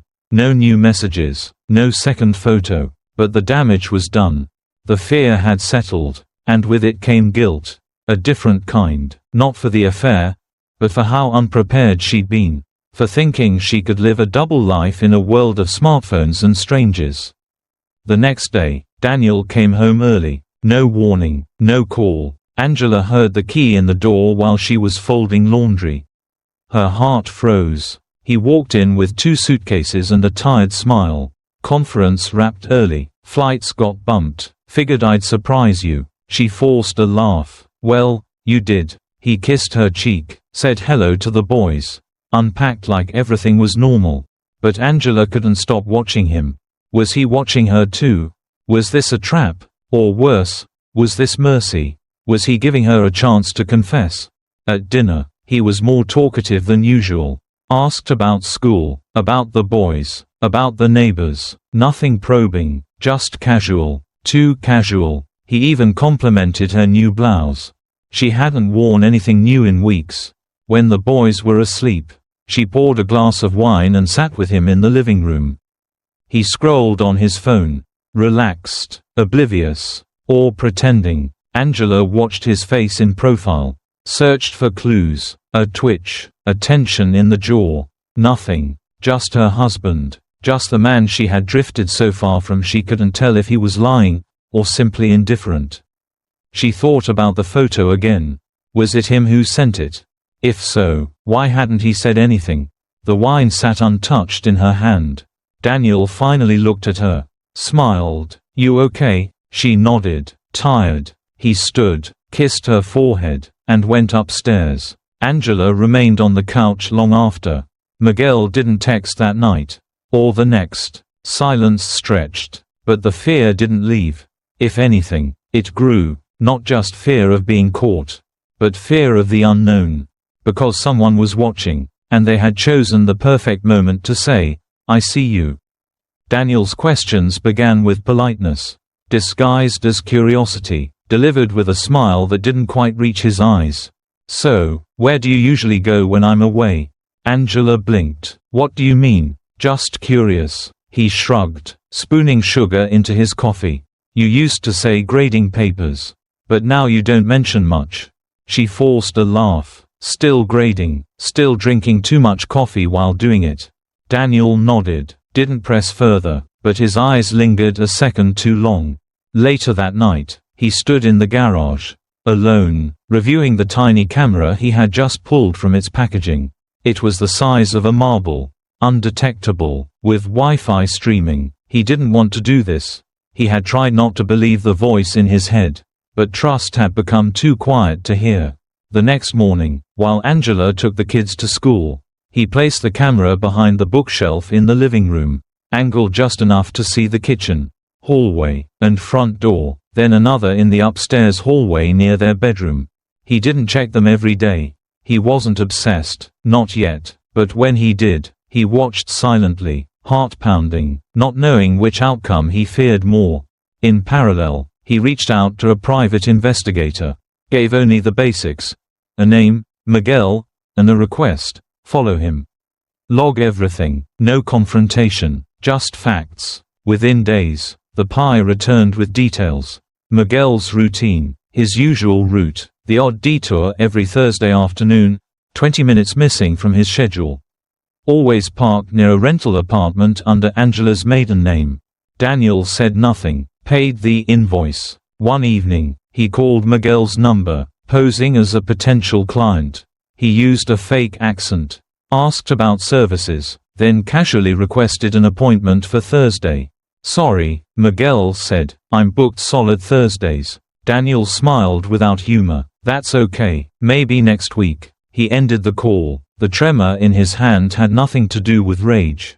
That night, he sat in his car, engine off, hands gripping the steering wheel. He scrolled through his phone, opened a text, attached the photo, the same grainy back-view image. No words, no name. He hit send. Angela's phone lit up across the kitchen. She saw it, froze. Daniel watched from the hallway, unseen, her face drained of color. Her hands trembled as she picked up the phone. Then stillness, as if time had stopped. She didn't call anyone, didn't speak, just stood there. He walked in moments later, pretending nothing had changed. She looked at him, wide-eyed, uncertain. "Everything okay?" he asked gently. She nodded. "Just weird spam." "Yeah," he replied. "People send all kinds of stuff these days."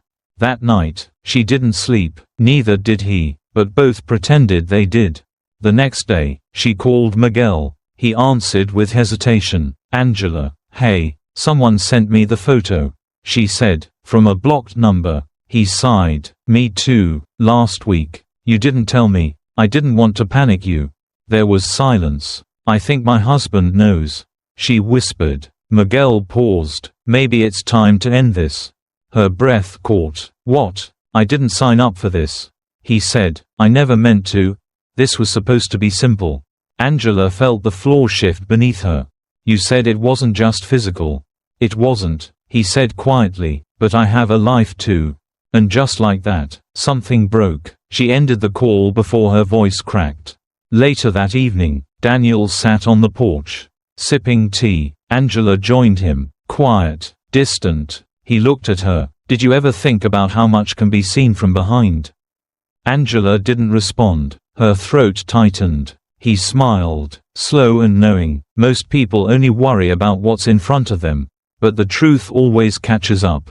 Usually from the back. Her hand trembled on the armrest. He stood, kissed the top of her head. "Going to bed. You should too." She stayed outside, watched the street, the silence. Miguel didn't text again. The affair had gone cold. But not clean. Because Daniel hadn't confronted. He was building something, quietly, carefully. Angela knew this now, and for the first time, she realized something far worse than being caught had happened. She had been left exposed, alone, and the person who used to be indifferent was now paying very, very close attention. The invitation came out of nowhere. A dinner. At home. Just them, the kids, and two close friends from down the street, Mark and Elise.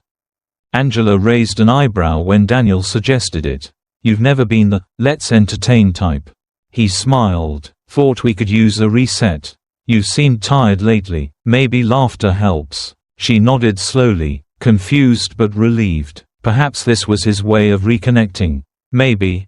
By some miracle. Things were turning around. She cleaned the house twice. Bought candles. Set the table like it was Christmas Eve. Dinner began like any other.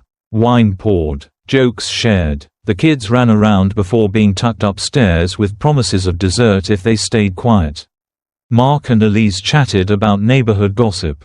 Daniel, as always, was calm, attentive, too attentive. Angela noticed it in small ways. The way he watched her while she laughed. The way he offered to refill her glass, even though it wasn't empty. The way he complimented her dress. You wore that on our anniversary 3 years ago, he said. She blinked. I'm surprised you remember. I remember everything, he replied. When dessert was cleared, and Elise excused herself to check on the kids, Daniel stood, walked over to the TV.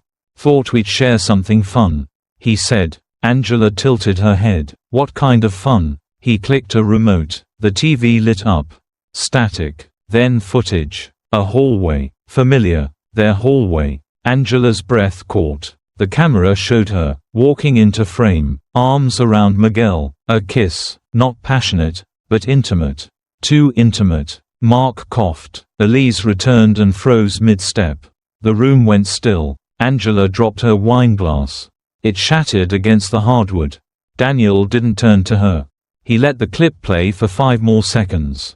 Then paused it. Screen frozen on the moment Miguel brushed her hair back from her face. He turned to her, voice low, calm, devastating. That's you, right? Or do I need to check the back view again? She couldn't breathe. The silence felt like a scream. The children's footsteps above. A door closing. Elise whispering, we should go. Mark nodding. Glasses being gathered in quiet shame. Angela stood frozen, eyes wide, face pale, her lips parted, but no words came out. Miguel wasn't answering his phone. She had called twice before dinner. No response. He had vanished. Daniel walked past her, set a white envelope on the table. She stared at it. Divorce papers, he said, along with the investigator's full report. You'll find receipts, photos, even timestamps. Daniel, her voice cracked. Please, let me explain. No need, he said. You were careful, but I had patience. Tears welled in her eyes. It wasn't love. I was lost. Not your first time being lost, he said, just your first time getting caught. The words weren't shouted, they were scalpel sharp. He looked at her one last time. I'll be staying at a hotel. Lawyers will be in touch. The kids stay here, for now. He walked out without looking back. The door clicked closed like the final note of a requiem. Angela fell to her knees. The room was empty. Her tears came in waves. Not just guilt, but shock, humiliation, the realization that the control she thought she held had evaporated the moment someone looked deeper. The candles flickered in the draft of the door he had slammed shut on their marriage. Somewhere upstairs, her sons were laughing at a cartoon. And Angela, once composed, once admired, once wanted, sat on the kitchen floor, sobbing into her palms, with no one left on the other end of the line. The affair hadn't ended. It had been executed, cleanly, quietly, and completely. The divorce moved quickly. Daniel didn't fight, he didn't delay, he just showed up to every meeting, every mediation, with documents, with witnesses, with facts. Angela sat across from him in polished offices that smelled like silence and endings, trying not to unravel while the legal language of separation sliced through what once was called marriage. The judge's tone was neutral but firm, due to emotional instability demonstrated during proceedings and for the well-being of the children. Temporary custody will remain with the father. The mother may petition for review in 6 months. Angela didn't protest. She couldn't. Every time she opened her mouth, Her voice cracked. Every attempt to justify became another self-inflicted wound. The footage, the photos, the reports, all admissible, all damning, no room for context, no space for sorrow. She moved into a one-bedroom apartment 3 neighborhoods away. Sparse, functional, cold in the way small places are when they've never been warmed by laughter or arguments or the clumsy mess of family. The boys came every other weekend, for short supervised visits. At first, they hugged her tight, then, cautiously. Eventually, they stopped asking why Daddy wasn't there too. Daniel, meanwhile, disappeared from her daily life entirely, changed his number, blocked her on every platform, moved into a new house near the school. He left no trace, no trail, just an absence so complete it echoed. Angela tried to rebuild. She kept teaching, smiled in the hallways, attended parent-teacher meetings for other people's children. She answered questions about reading levels and math anxiety while her own life spun quietly in the background. Unwitnessed. Then one afternoon, a colleague showed her a meme.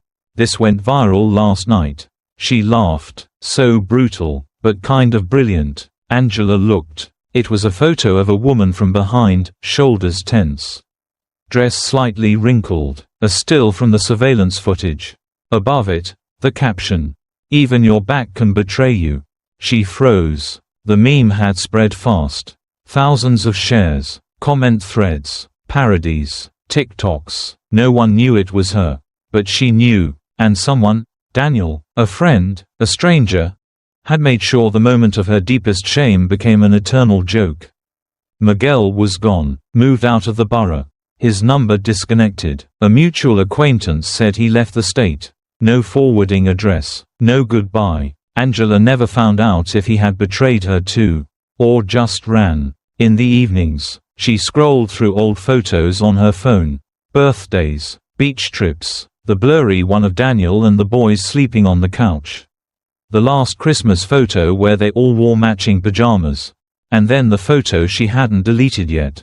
Miguel's hand on hers, coffee cups in the background, taken from a low angle, like a secret. She stared at it too long, then pressed delete. Outside, the streetlights buzzed on. Her apartment remained dim. She poured a glass of water and sat on the floor, knees to her chest. A knock came once, from memory, not the door. She didn't get up. There was nowhere left to go.